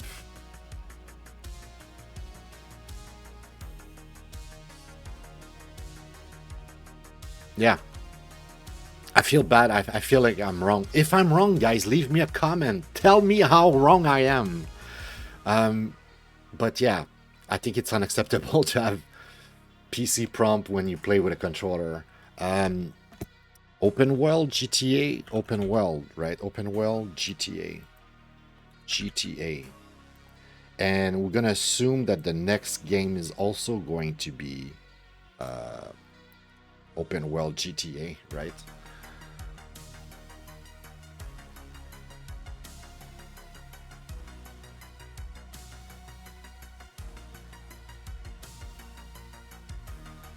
Yeah. And you're correct to say that playing it for 15-30 minutes, not giving it any justice. That's for sure. But with all the games that I feature on the show, you have to understand that I keep playing the games after the show, right? We have 57 games finished. And at some point, I'm going to start doing episodes where I come back on some of the games that we featured on the show and explains my experience with them and explain, you know, how I beat them or how I kept playing them or not and why and stuff like that. We're gonna come back on those things, right? But the idea is that obviously I'm not just playing 15 minutes all of the games. Like the goal is I want to get through my backlog. I want to know what games are worth playing and then play them. And sometimes I will try to stream it. Not always. I did stream some of it. There's one game that I have the whole playthrough, like the racing game that looks like what is it called? Outrun. It's kind of like an outrun, but you're on a motorcycle. I think it's a remake of an old Knight Rider, I think it's called. So I have that playthrough. But yeah, I don't do much regular stream anymore. I only do backlog, benchmark, and sometimes magic. So in a sense, I haven't done much gameplay live. But it's also because I don't like to stream my game anymore. I'm not having that much fun playing in public. I like playing by myself in private, for real. And maybe one day I will have a reason to stream my gameplay again. But right now, I don't have much reason. I mean, right now I'm doing the best thing that I've ever made. I'm doing the best show that I've ever produced. I think that what I'm doing is not the greatest thing ever, but I think this is a quality product. I'm showcasing 5 games per show, and I'm trying to be as educational as possible, and I think that's way much more valuable than most streams I see on Twitch. And at some point, I hope that the word would spread. Like, I need people to spread the word and tell their friend, hey, I know this guy is doing something different. He's not just streaming games and being super lazy. He's trying to put some work. He's trying to put information out there. He's trying to build something and try to, you know. So at some point, maybe it's gonna, or maybe like a lot of things, it's gonna fall flat and disappear and go out of existence. I don't know, but I have hope in this project. I'm honestly loving what I'm doing. I'm having a good time, and I feel like there's value. I feel like I see something of value in what I do, and I hope at some point the word would spread and people will be like, holy shit, wait, I have 200 episodes I can go back and watch, because this guy has been doing that for 200 episodes and I missed all of that. You know what I mean? Like, that's why I keep going. That's why I keep going. I'm holding on to this project because, well, to be fair, I don't have anything else right now going on in my life. I need to believe in something, but yeah. All right, so what is it? What is a GTA? Is it GTA about combat? Is it about traveling? Is it about looting? Is it about puzzle? I think it's closer to traveling, right? What do you do in a GTA, right? You're having a story being told to you, and you kind of have to go through the story through whatever means possible, right? Like you either you go directly, you know, with your car, or you killed everybody or whatever. Like you find a way to accomplish the mission no matter what, and it's all about making the story go forward. I believe, I don't know, tell me, correct me if I'm wrong, Billy. You're the one who told me that you played a bunch of GTA, so you might know what the games are more than I do. But I think it's about traveling. It's about, you know, you are in this world and you're experiencing this world. You're in an open world, like it's almost supposed to be like a second reality, right? So you're exploring this and you try to live an adventure in this world, and most of it will be emergent, right? It's going to be your own story being told by you because you decide to do this instead of doing that, and it doesn't really matter in what order you do things. You're free to do whatever. So I think it's emergent, following character, follow the camera, follow character. You're in full control of your avatar. I don't think it's multiplayers, right? I don't think you can play Saints Row multiplayer. Maybe you can. I don't know. In which case it would be a shared experience, I guess, because you could probably kill each other or decide to cooperate. But I'm gonna assume by definition it's a solo experience. And also we had a difficulty selection at the beginning of the game, so balance experience. And I think that's about it. Give me a second here.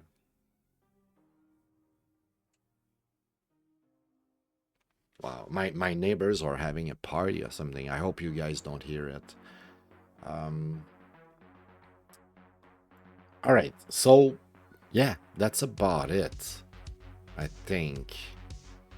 Also, did I like it? Yes, actually I did. I really did like it. I'm thinking about installing it on Steam and trying it again. Hopefully on Steam I don't have this stupid prompt and I can correct the rating and put it back to 5 stars, because I think it deserves a 5 star. I think there's a reason why to this day people still play Saints Row 2. Like, you don't play again like 5, 10 years, 20 years later with kind of like poor graphics if it's not good. Like, the game has been republished, re-edited, remastered many times or whatever. Like, there's something behind it, right? So, and I had a good time. The 20, 30 minutes or whatever I spent with the game was amazing. I wanted to keep playing. Even though it's not exactly my type of game, and I was kind of pulled back, I guess, by the bad graphics and bad UI and stuff. but that didn't stop me from enjoying the game and seeing the quality of the game. So yeah, pretty good game. Really impressed. I wanted to give it a 5, but the lack of polish of the PC ports right now made me give it a 4. But it's really what's holding it back. Otherwise, I think it deserved a 5. All right, let's get back to the list here. Let's try Saints Row the Third Remastered. Maybe this one's gonna look and feel great. Maybe what was missing from Saints Row 2, the lack of polish, maybe we'll have it here, because this one is remastered, it says. So I'm expecting at least some more polish. If I have the same problems with the prompt being PC prompts instead of controller prompt, I'm gonna be so pissed and disappointed, guys. You have no idea. But I doubt it. Also, I never not never. I didn't remember that the Saints Row symbol kind of looks like the French Canadian flag here. It's like une fleur d'Elysée, I think. I wonder if the game was originally like made or published or something by French Canadian. That kind of would make sense. All right, so horror mode, okay, I don't know. Campaign, new, let's go normal. I don't want to see the cursor, thank you very much. All right, first off, we got controller prompt. Thank you, that's not too much to ask, right? The shape is barely visible. You can change the setting. Okay. It's barely visible. Do you guys see it? I don't know if on stream it's invisible for you. Let's say this is great. This is still visible. It's not completely like it's not hard. Like this is getting hard to see, but this is clearly visible. So we'll just go and keep it that way. Looks fine. We can adjust it later if we don't like it. Alright, graphically it seems to be an upgrade compared to the second one. Ta-da! I like this. This is gonna be a very non-serious game. Conquest, the story of human history. Since time immemorial, great leaders have risen from humble beginnings to do shit. And so, it was with the Third Street Saints. Since conquering Stillwater, the one small-time street gang has evolved into a media empire, a Saints movie in development. Johnny Gat and Shandy are pop culture icons, and Pierce, well, who gives a fuck about Pierce?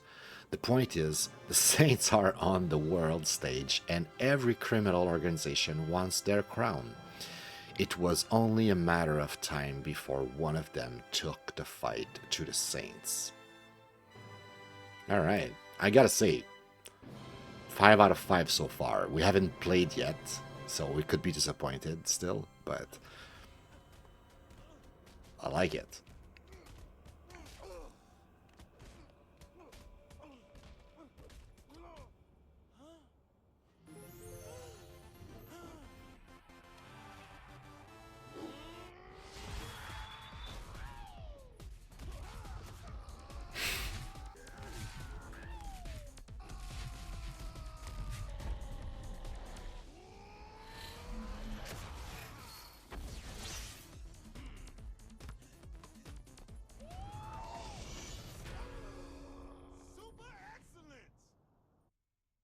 Prohibited in California. Japanese commercials. Easiest money you'll ever make. Grand larceny's right up there. You ready for this? No worries. I do my own stunts. Hey, you're just a ride-along, man. So don't get all Hong Kong style in there. I am a method actor. If I'm gonna play a saint with any degree of emotional truth, I gotta make it real. Trust me, Burke. It'll be real. You're robbing a bank dressed like yourselves. Hell yeah. Who doesn't want to be Johnny Depp? Ultra postmodernism. I love it. I'm cool with the Saints movie, but do we really gotta drag this asshole actor around? Cut Josh some slack. He's just researching his part. Yeah, I hope he signed a waiver. All right, people. Nobody moves! Nobody dies! Sorry, jumps his line. Can we go again? You all know the drill. Can I get a picture with the boss? Say sleaze. Get in line, bitch! Hey, don't be a dick. You call yourself gangbangers? You're a bunch of pussies. We should be all up in their shit like... Fuck! Oh boy. They're not scared, huh?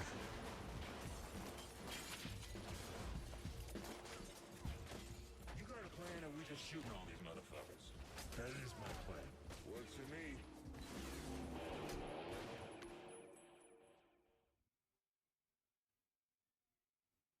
Alright, so tutorial time, I guess. Oh wow, graphically it's definitely better. Holy shit. It's not even comparable. Oh my god! You couldn't wait to kill him until we found out who these guys are? We're gonna die. What happened to I do my own stunts? Hey, Stop putting yourself in front of me, you stupid cunt. Find that ball.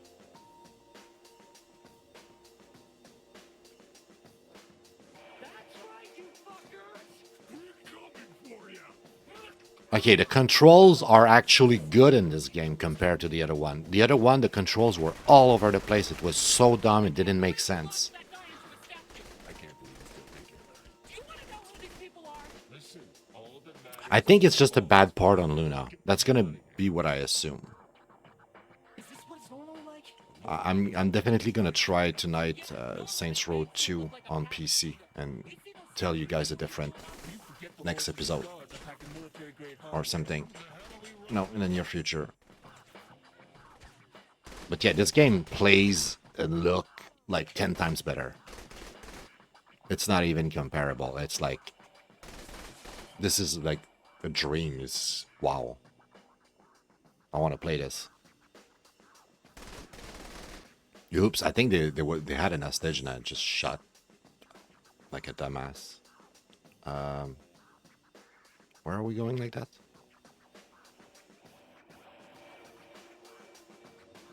Oh, this way.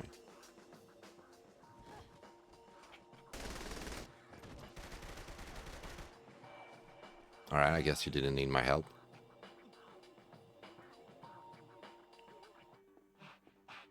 I can't breathe. No way we're cracking this thing. Ready for plan B? Yep. Josh, get over here. Got the tools right here, Holmes. So, what's plan B? Huh? Drill it? Fuck no. We blow it. What? Not cool, man. Time to get to work. We'll need to set those above the vault. Hey, I think we've got company. Looks like they're coming in from the lobby. Take them out! Shaundi, What? we need to talk. We really don't. It's just, if I die here, I don't want things to go unsaid. I should be so lucky. You wanna play, motherfucker?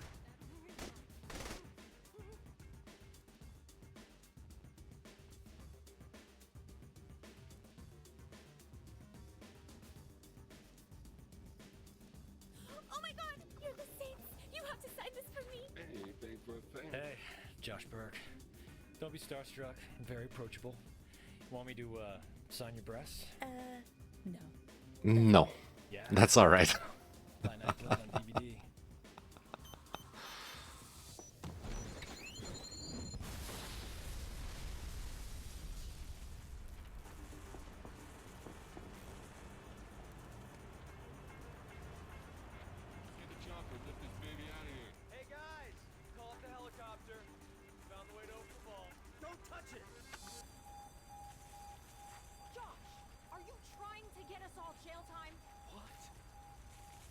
be some dude's bitch? Do I have to go after him? Forget about it, he'll be fine. Oh my god, what the fuck? How long until the chopper gets here? I don't know. Probably like 2 waves of SWAT guys. Sounds about right. Here they come! Flashbang! Take them out!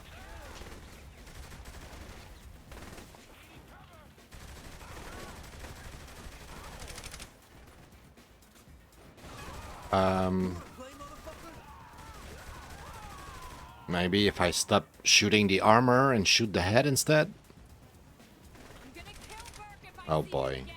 I thought you two really had something there. Oh, don't even go there. Hey, just saying.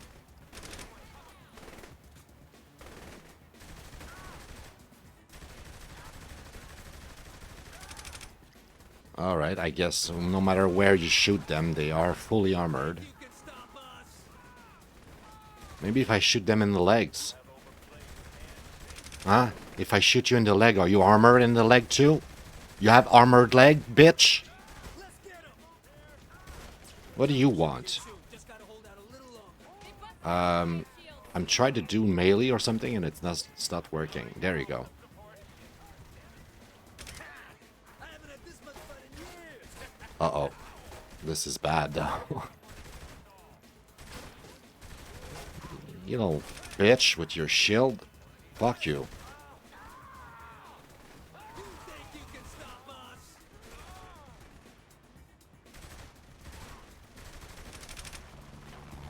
Really? A fucking attack chopper? Seriously, who are these guys? A bunch of assholes! Shoot the helicopter. Use whatever you've got. Shoot the helicopter? Dude, I'm busy. How about you shoot the helicopter?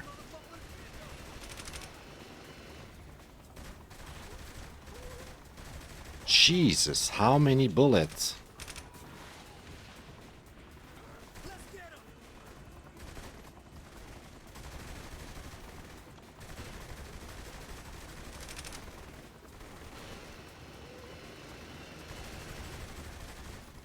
Here's our ride. Here's our ride.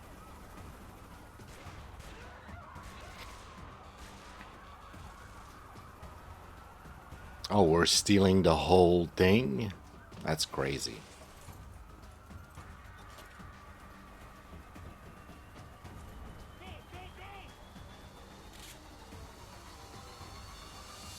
You go out the back. And you? I'm staying with the bomb. We'll see you when we touch down. All right, let's go. Hold it steady. Where did the security come from? Stay calm and stick to the plan.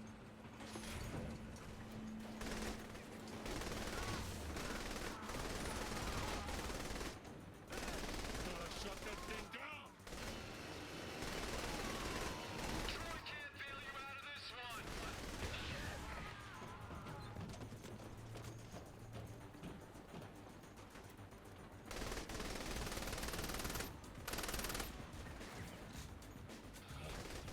Game is crazy, honestly. I'll hold off the cops. Can't kill them all. Appreciate that kind of negativity.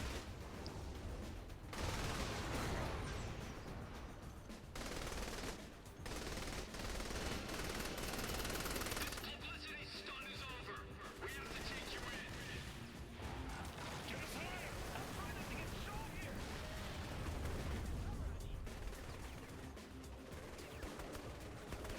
Okay, I gotta say, this game is visually very impressive, okay?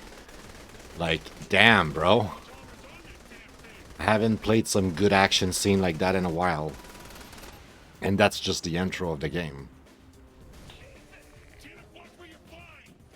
I gotta say, they're selling their game, right? If based on the first few minutes of the game decides you to play the game or not, this definitely sell it to me very well right now.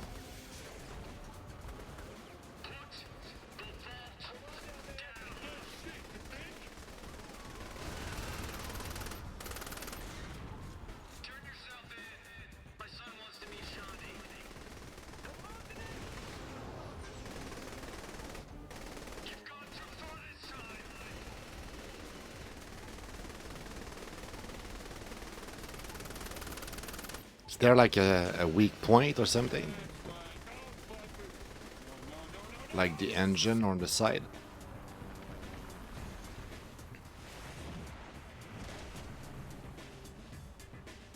Man, that was a close call, bro.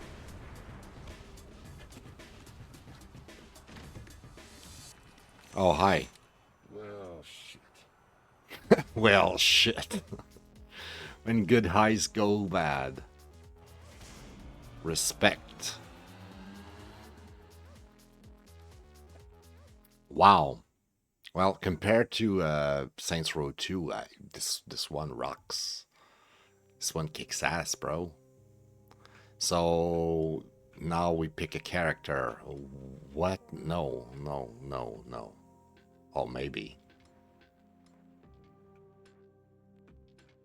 Yeah, I want to be that guy. Steroid much? A bit of steroids. Just a little. That's fine. It's fine. It's fine. It's fine. We don't care. Except, yeah, it looks fine. I don't know how much more we're gonna play of this, but it's giving me a way better impression than the other one. What the fuck is this? We paid up this month. Someone paid more. What happened? We got arrested. No, to us. Burke's right. We traded our dicks in for pussies. Seriously. Movie deals, commercials. Saint's name used to mean something more than body spray and some ass-tasting energy drink. Our brand's worth a shitload of money. Is that what it's all about? It's always about the money, Mr. Gat. Which is precisely why our employer wishes to speak with you. If you'll indulge us. But yeah, high production quality, like, this is like, you know, compared to the other, to day and night. Who you're fucking with here? Of course. A remarkable likeness. These visions are Viola and Kiki, and I am Philippe Laurent, chairman of a multinational organization called the Syndicate. Never heard of it. Evidently not, or you would not have robbed our bank. Perhaps you wonder why you are still breathing at this point. Actually, I wonder why my foot's not up your ass at this point.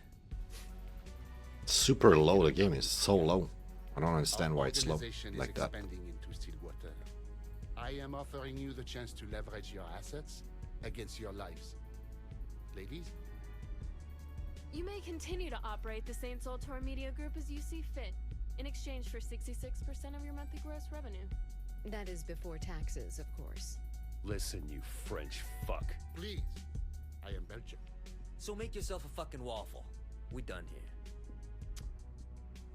And I had so hoped to come to a rational business arrangement.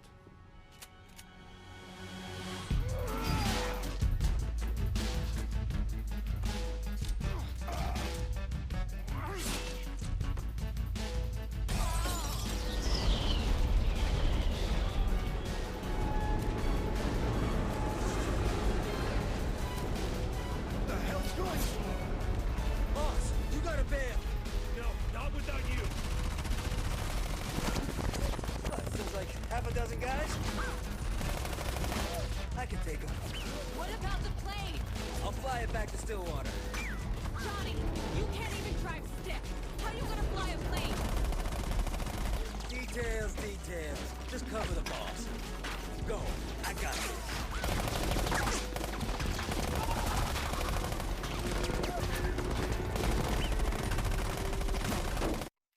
The game is absolute nonsense and I love it.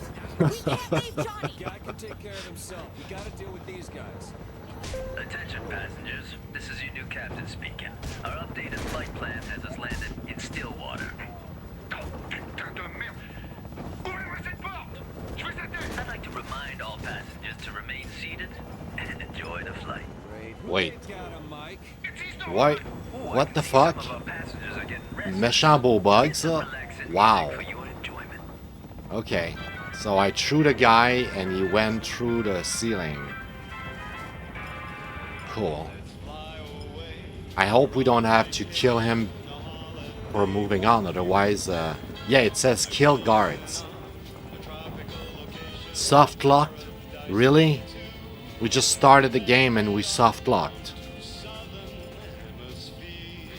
I was about to give this game a 5 out of 5. What the fuck? Get moving. How do we get moving, bitch? The character is clipped up. I don't think we can move on to do anything here. Yeah, I don't think I can interact with anything. We're supposed to kill the guy that's up there. Well, that's gonna be my experience with the game today. Unfortunately, it ends on a bad note. I guess the game has issues, but I'll still give this one a 5 out of 5 because every game has issues. It's just sad that we got to see that right away. Like, very beginning, there's the guy glitched out of the plane and we can't kill him. That's the first fucking scene, bro, in a sense. Well, technically the second scene. Anyway. A bit disappointing, but everything else that I've experienced with the game was exceptional. Give me a second. No, now the music is too loud. Alright, should be better now. Okay. So, Saints Row the Third Remastered. I cannot hold 1 star back just because of a glitch. That happens. It's very unfortunate. I hope it's not common. I hope nobody else... Well, there's probably another human being somewhere that experienced the same shit I just experienced and was like, what? That's lame. But the game was impressive. Let's put it this way. It was impressive.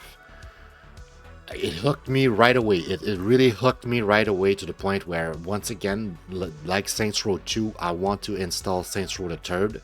But compared to Saints Row 2, I want to play Saints Row the Third. Saints Row 2, maybe I would play it. But Saints Row the Third, it just felt right. It felt good. It felt high quality. Like, I was on a ride and I didn't want to jump off. I was like, this is cool. I'm gonna say it's gonna be the same as the other one, right? Emergent, following, solo, all of that stuff. I don't remember if there was a difficulty selector at the beginning. Solo. But I'm gonna put it as balance as well. I'm assuming it has some balance into the difficulty for this.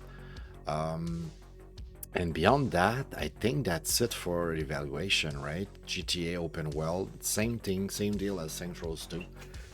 But you can tell there's a big difference. Maybe because it's a remaster, that could be a big reason why graphically and everything it looks way better.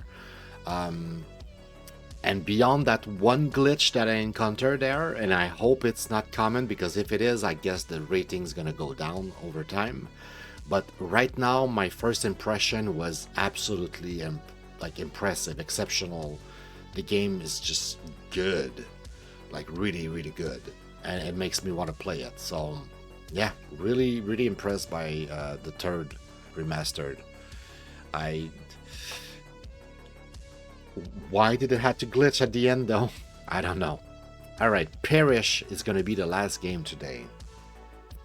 Let's get into it if we want to move on and do something else today.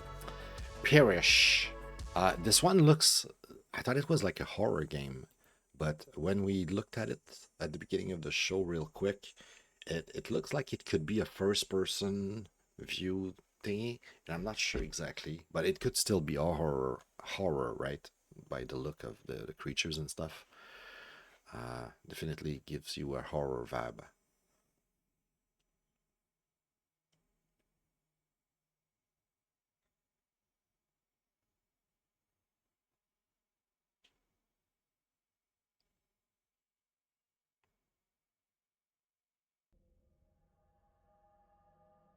Item 42, indie games, THQ. That indie games THQ Nordic thing, I've seen that before, but not the first one.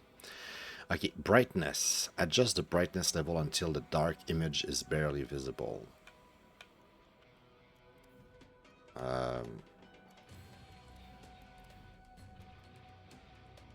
Looks fine. Master. I'm gonna... We want to hear the fucking game, right? Solo. Punishing, tough, forgiving. Okay, I get it. So, punishing is the hardest. Tough, it's just gonna be tough. Forgiving, it's gonna be easy. Let's go tough. Server has joined the session. Okay. So it seems to imply some sort of multiplayer aspect here.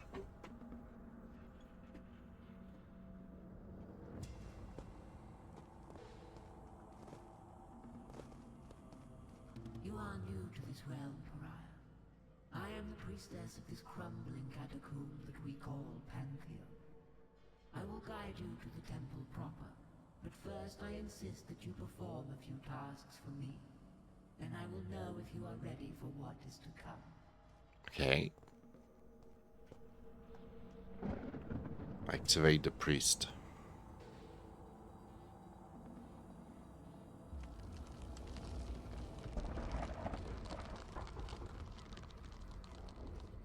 Okay. So, it is a first-person view game. I'm assuming we're gonna have, like we see, it's gonna be like both shooter but also melee. I feel like it's gonna start with... Wait.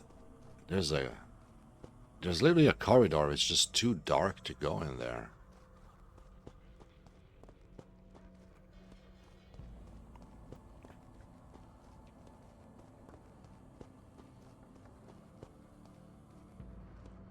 Okay, it's not that deep. The underworld is full To dash. of paths and shattered bridges. They must be navigated skillfully and attempted. The underworld is full of treacherous paths. The underworld is full of treacherous paths and shattered bridges. They must be navigated skillfully and attentively. Okay, whoever made this game, they should know that once you trigger something, it should have some sort of cooldown or whatever that make it so that, or the flag is raised, right? So that you know, trigger is flagged as like being triggered already. So you don't trigger it a second time.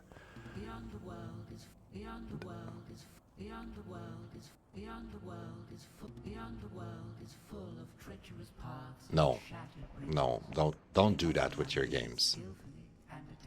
Be better than that, dev. Don't publish a game with that kind of feature. That's bad, really bad. Oh, okay, you can also jump. Interesting. Okay, so they teach us to dash. And we can jump. I'm gonna need to jump and dash. And note that there is a cooldown on your dash.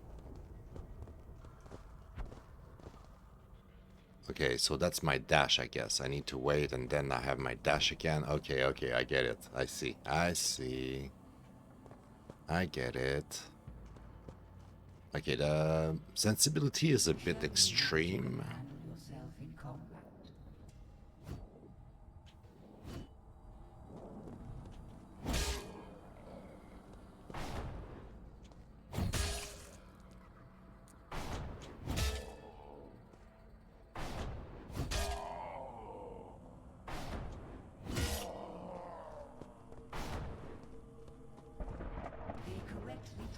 Defensive posture might save your life in the dread realms of purgatory.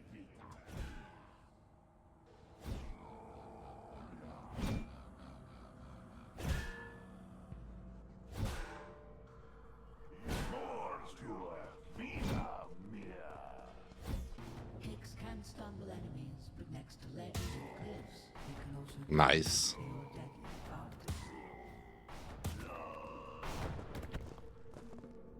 Okay. Alright, this game has some potential. Throw them at hard-to-reach objectives or use them to eliminate enemies. Upgrade daggers to eke even more uses out of them.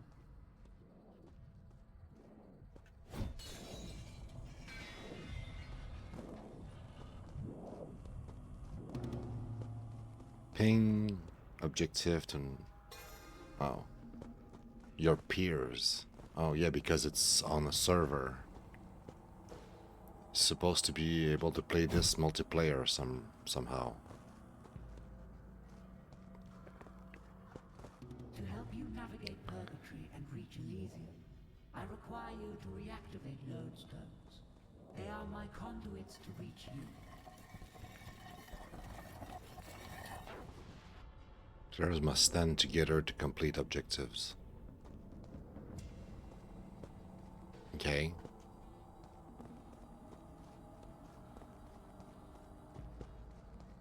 Unless you're playing solo. Right. Information is invaluable.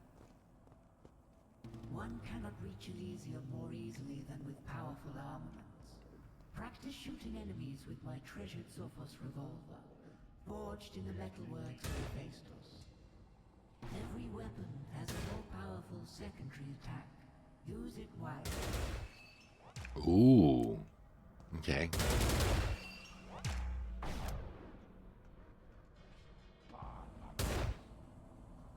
Okay, controls, like I keep saying, are a bit sensible. Like a bit too sensible. Makes it hard to aim at times, but... But they can be refilled with consumable tokens found throughout Purgatory. Oh, okay. I guess I just wasted the thing.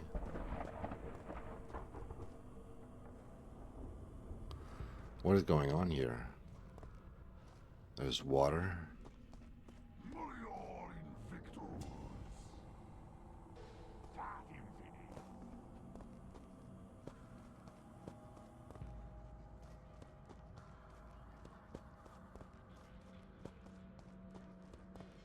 I don't know. You are ready for admission into Pantheon.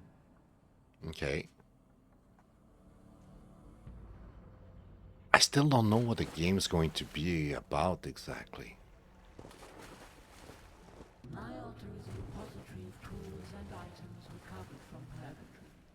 Without them, you will find the journey to Elysium impossible. The journey to Elysium.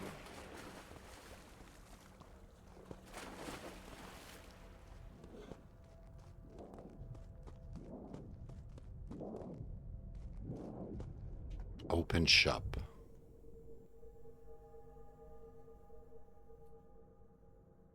Huh. Why, my weapon really sucks. Can I add a weapon?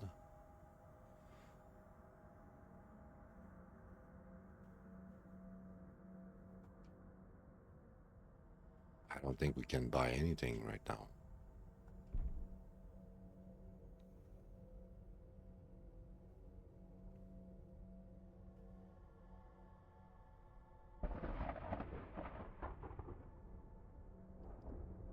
Where? Okay, I have 0. Okay, I just wanted to make sure. I was like, where's my currency? I think it's on the right there, and I think it says 0, basically.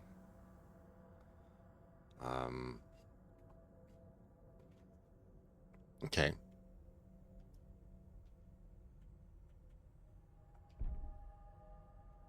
Cannot purchase anything, so why do we enter the portal? Okay. I'm starting to think that this might be some sort of Ziggurat type of game. If you've played Ziggurat, you know what I mean by now. But entering Purgatory. Huh. So yeah, Ziggurat, basically you could say a dungeon. It's randomly generated. Each time you play, it's different. And the goal is to try to do a run and try to escape that place. I basically like to reach the end. But like every time you play, like I said, it's randomized. So this could be the same here. Glowing priest to begin your journey to Elysium.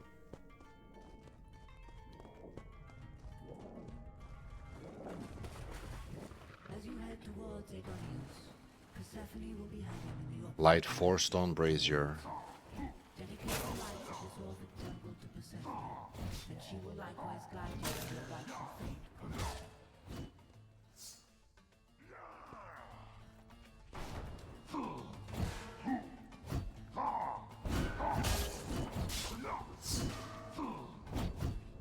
Oh, calm down. Calm the fuck down, bro. Shut up. Enough. Enough.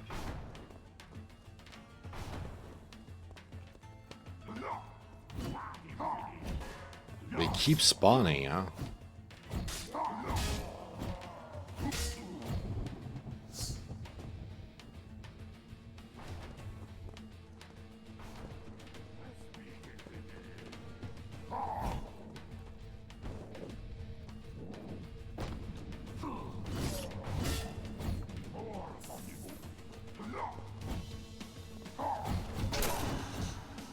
Oh shit, I died, I think.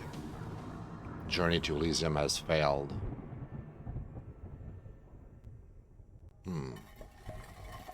Okay, I have 19 something.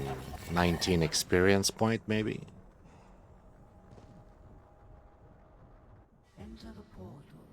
Your odyssey begins here. Okay, so each time you die, you come back as one of those. I guess.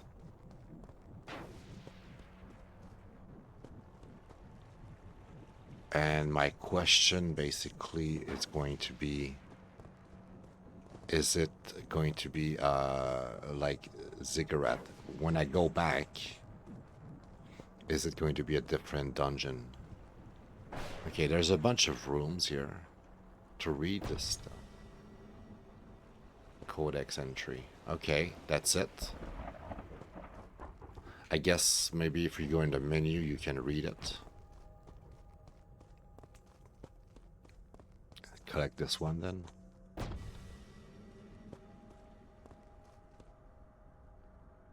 Codex. Okay, here, I guess. I guess it's those two. Yeah, so then if you can want to read them, you are Amyet, a Pariat that failed to perform the Orphic rites in life and are therefore condemned to spend eternity trapped in a corporeal body. The only way you can achieve salvation is to perform the rites of the treacherous realm that constitute purgatory, a much harder undertaking than performing the rites of the living world. By performing these undead rites, you will relive mythological suffering of the infant god Dionysus. If you come out of the other end unscathed, you will have proven yourself worthy of the company of the mystical poet Orpheus, who will permit you to enter Elysium at his everlasting side. If you fail to complete the rites, you will end up back at the Pantheon, forced to undertake the trial from scratch again. Alright, Emir3 can try to make the crossing to Elysium alone, but they have a much better chance if they work together. Emir3, who swear themselves to Orpheus, have a unique bond, and the closer they are together when traveling or in battle, the stronger the benefit from that divine bond between them. Okay, so this is kind of meant to be played with friends, not alone. But you can still play alone, right? And we're gonna discover pretty soon if it randomized each time you get in, or if it's always the same.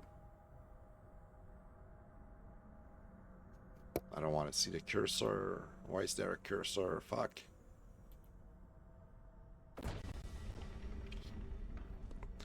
Orphic Temple. Alright. It looks very similar to where we were earlier. Could be the exact same.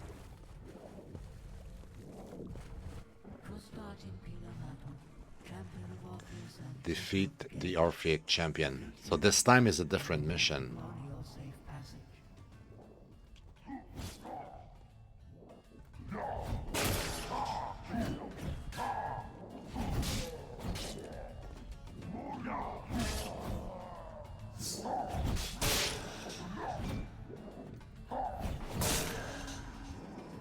Yes, he was the champion.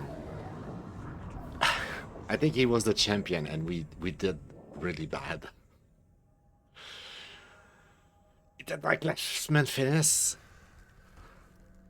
So you're done. You're done for the week. Enter the portal. Your odyssey begins here. All right. Yeah, I guess this is. I'm not sure exactly what the game is right now, but I'm assuming it's some sort of ziggurat. I think that's what I'm gonna describe it as. It seems that each run is going to be different, right? And we accumulate, like I have like $21, right? I can get into the shop here and maybe I can buy something for $21. I don't think so. Weapons. They have like silhouettes, but I don't think the objects are there. Like here we have a few of them, but it costs 800 crowns. Like costs 500 consumables. Cost 0. Wait, what? Drop shield. Huh. Equipped. It cost 0, so at least now we have it, I guess. Skin. Orphic rights. So yeah, if we had 100 or more, we could possibly do something. Still, well, you know, if it's your stuff, right? If it's not work related stuff, if you have a to-do list, but it's like to-do like stuff that you want to do, it's not the same, right? It's kind of good.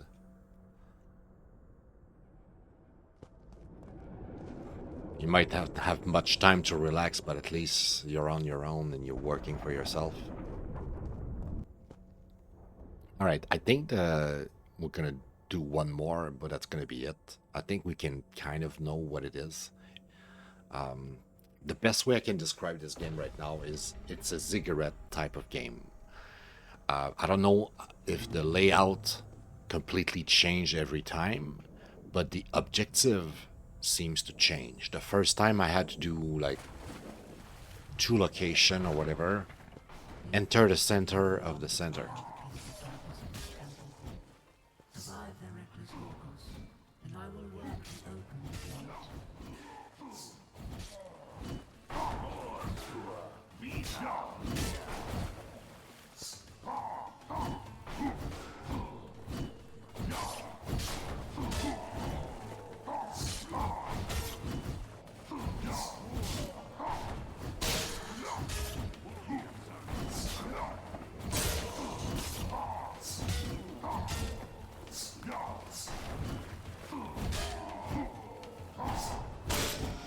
Shit! I'm so bad at this game.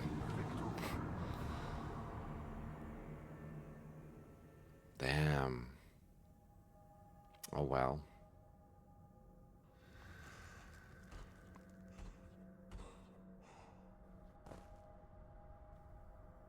Enter the portal.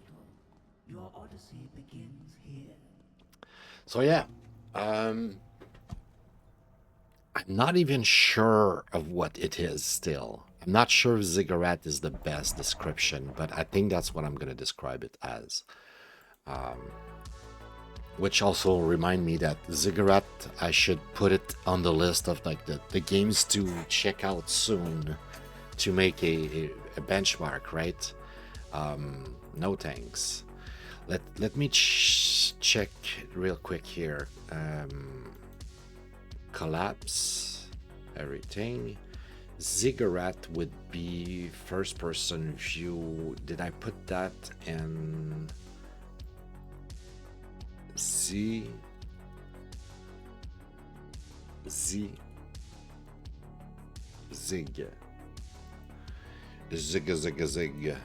So those games are Ziggurat games, which means that they are first-person view shooters for the most part, but they're first-person view games where you go on a run, but it's procedurally generated. So like every time you play, the game is different. Every time you play, the layout of the levels, everything changes. And in some cases, you accumulate currency and stuff over time, and you can like build up your character for the next run to be easier. But you know, for the most part, that's the model, right? You go in, you do a run, and you have to expect that each and every run's going to be different, and it's going to be you try to survive and reach the end somehow, but you don't know what to expect basically. Sometimes it can be a little bit lazy because it's not like handcrafted, like, you know, when you make a game and you actually make it yourself, you pay a bit of attention on how you level design and you make everything looks and feel great, and you know, like there's a logic, there's meaning, there's a sense. You can tell by the structure of the things. While when you play a game like that, it's kind of like a bunch of garbage put together, right? To be blunt, maybe garbage is a bit rough as a word, but it's just like basic assets that can easily be put together, easily be matched up together, and then you just let the computer make the randomization and put those pieces together, and gives you a different experience. So basically you're not crafting much of anything. Like as a developer, you're not doing much of the work. Like the game, once you've written your algorithm to procedurally generate the things for you, that's it. You're not designing things per se. And that's like the flaw of those games, but they are pretty good games. On Love, one of the best gaming experience I've had. I had a good time when I played City of Brass a little bit on Epic's Game Store. I haven't played it here, but as you can tell, I bought the game again on Steam after playing it. Strife, I need to give that game more time, but yeah, we're gonna try to do an episode where I'm gonna showcase Ziggurat, and I'm gonna explain to you guys what Ziggurat is, and why every time I play a game that looks like that, I compare it to Ziggurat. And the game that we just played, which is called Perish, I think is a type of Ziggurat. Ziggurat.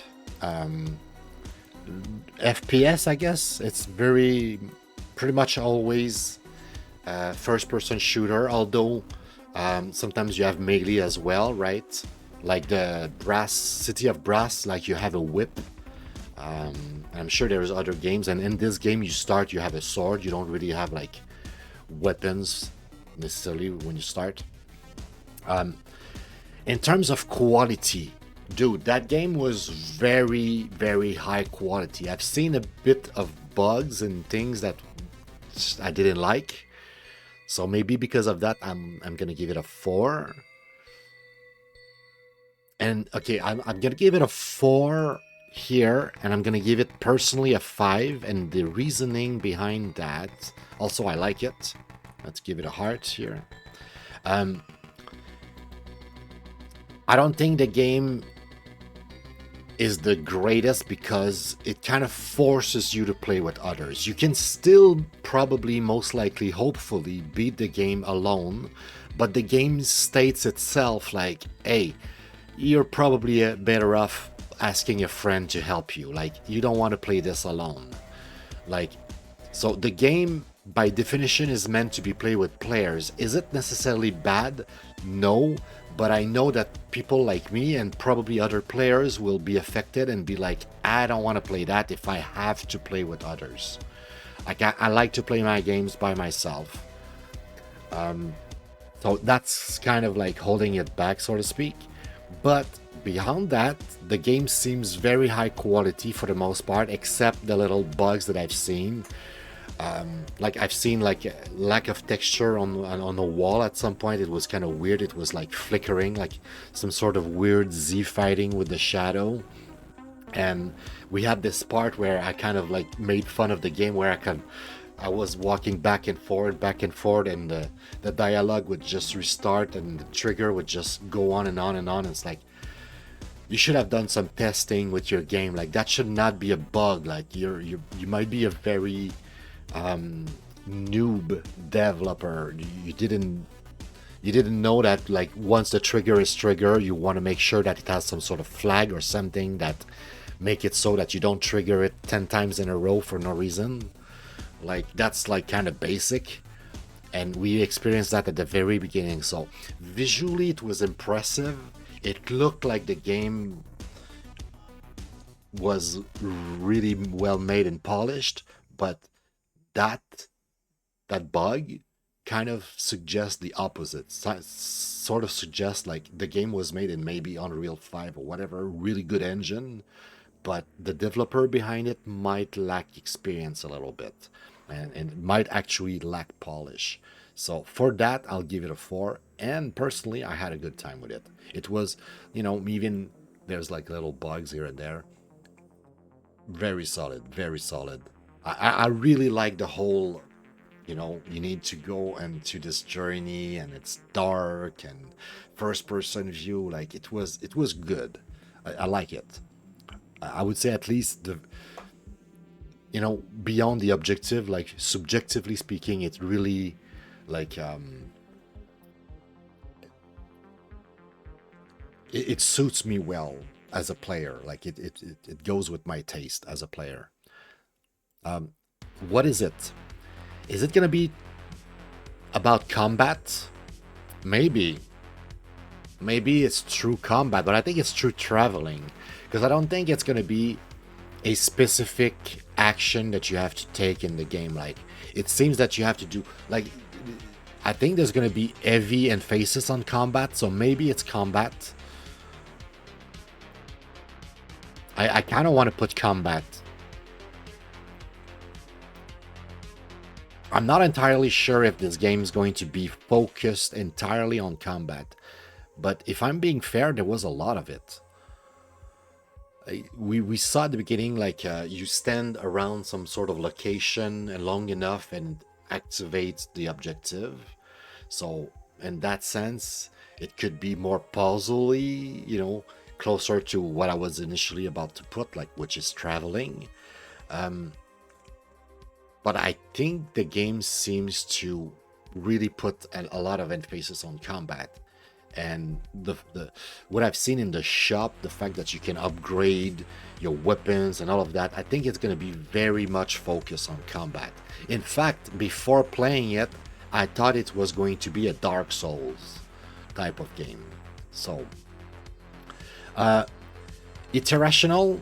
It's clearly meant to be like you die and you start over, and you die, you start over until you can get good or accumulate enough. It could be a looting game in the sense that you accumulate experience or money or whatever, and then you exchange that. So maybe I'm wrong, it's not combat, it's actually looting. But it's immersive.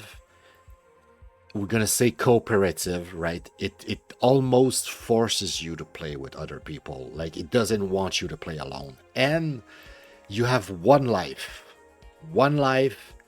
3 health or whatever. Super hardcore. This is not fucking around. This game is not fucking around. So yeah, I kind of like that about it a lot too. So yeah, hardcore, immersive, yeah, cooperative. I think we described it well. And with that is the end of episode 47. already. Which means tonight we get to play the games I wanted to play. Which is this here. Love is All Around, Wildcat, all of those games. Let me show it to you real quickly here.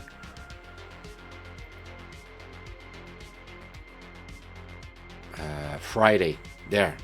That's the benchmark for tonight. That's the lineup. It's going to be a Friday night special, you could say. All right. The winner. Which one of those games really surprised me and win my heart? And I'm like, wow, I want to play more. If I'm being honest, I guess it's pretty obvious in my head, but it's kind of a sort of a... No, actually not true. I say that often. It's a close call. This time it's not a close call. This time I think Saints Row the Third really distinguished itself. Parish is not that far behind. It was very impressive, really good, really intriguing. I kind of want to see more. But Saints Row the Third legit impressed me. I was like, whoa, wow. You know, like cinematic, like the whole shooting, like you're hanging all around that safe that you put out of the building. That was a show. That was something, and it felt great. Like playing it felt great. Of all the games I've played, it's definitely the one that felt the best. Although I have to say the combat in Parish felt very good. In fact, Parish might even felt better in terms of control and tightness of the controls and how it feels when you play than Saints Row. It's very, very close.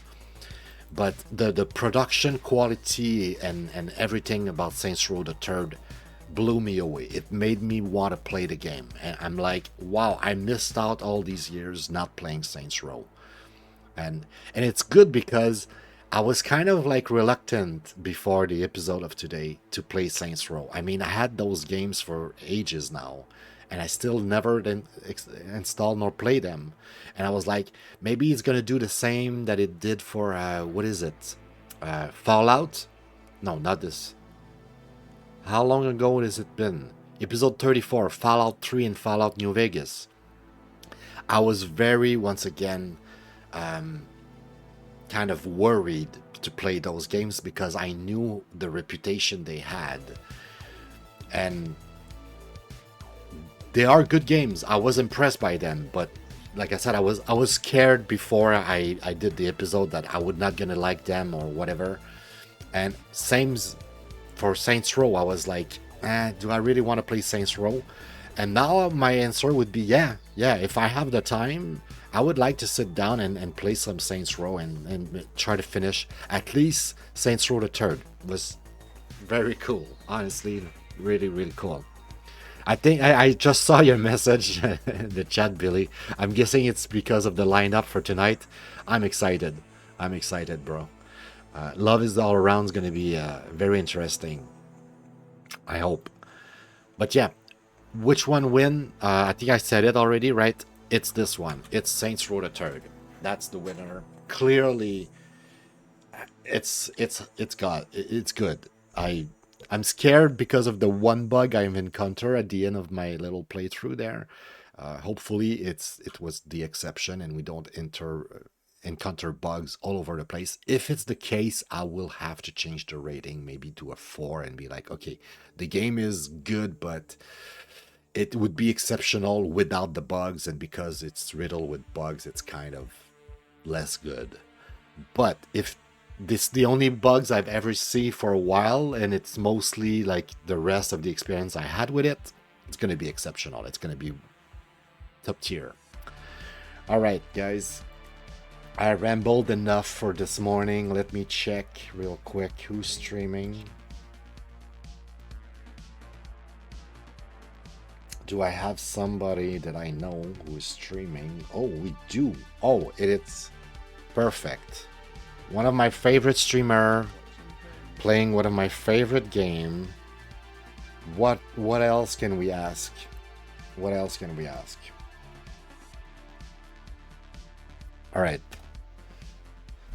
Thank you so much for watching. Thank you for stopping by. It's really, truly appreciated. You have an amazing rest of your day. You take care. Hopefully, we see each other pretty soon. And when I say pretty soon, I mean like most likely tonight, we're going to do another episode.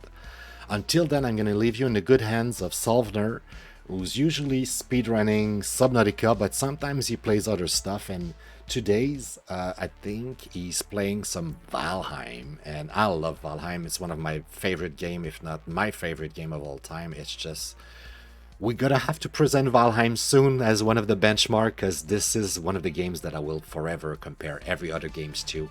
It's one of the best, period. So yeah, on that note, guys, life is super duper short. Make the most out of it. Like, make sure that you do that. And by saying make the most out of it, I also mean go out there and be that change you want to see in our world. Nobody else can be that change, and maybe that's the reason why we're here, to, you know, carry our cross and be responsible and do that, be that change that we want to see. All right, I'll stop boring you to death, guys. I'll leave you alone. Have a good day, guys. See you soon. Bye bye.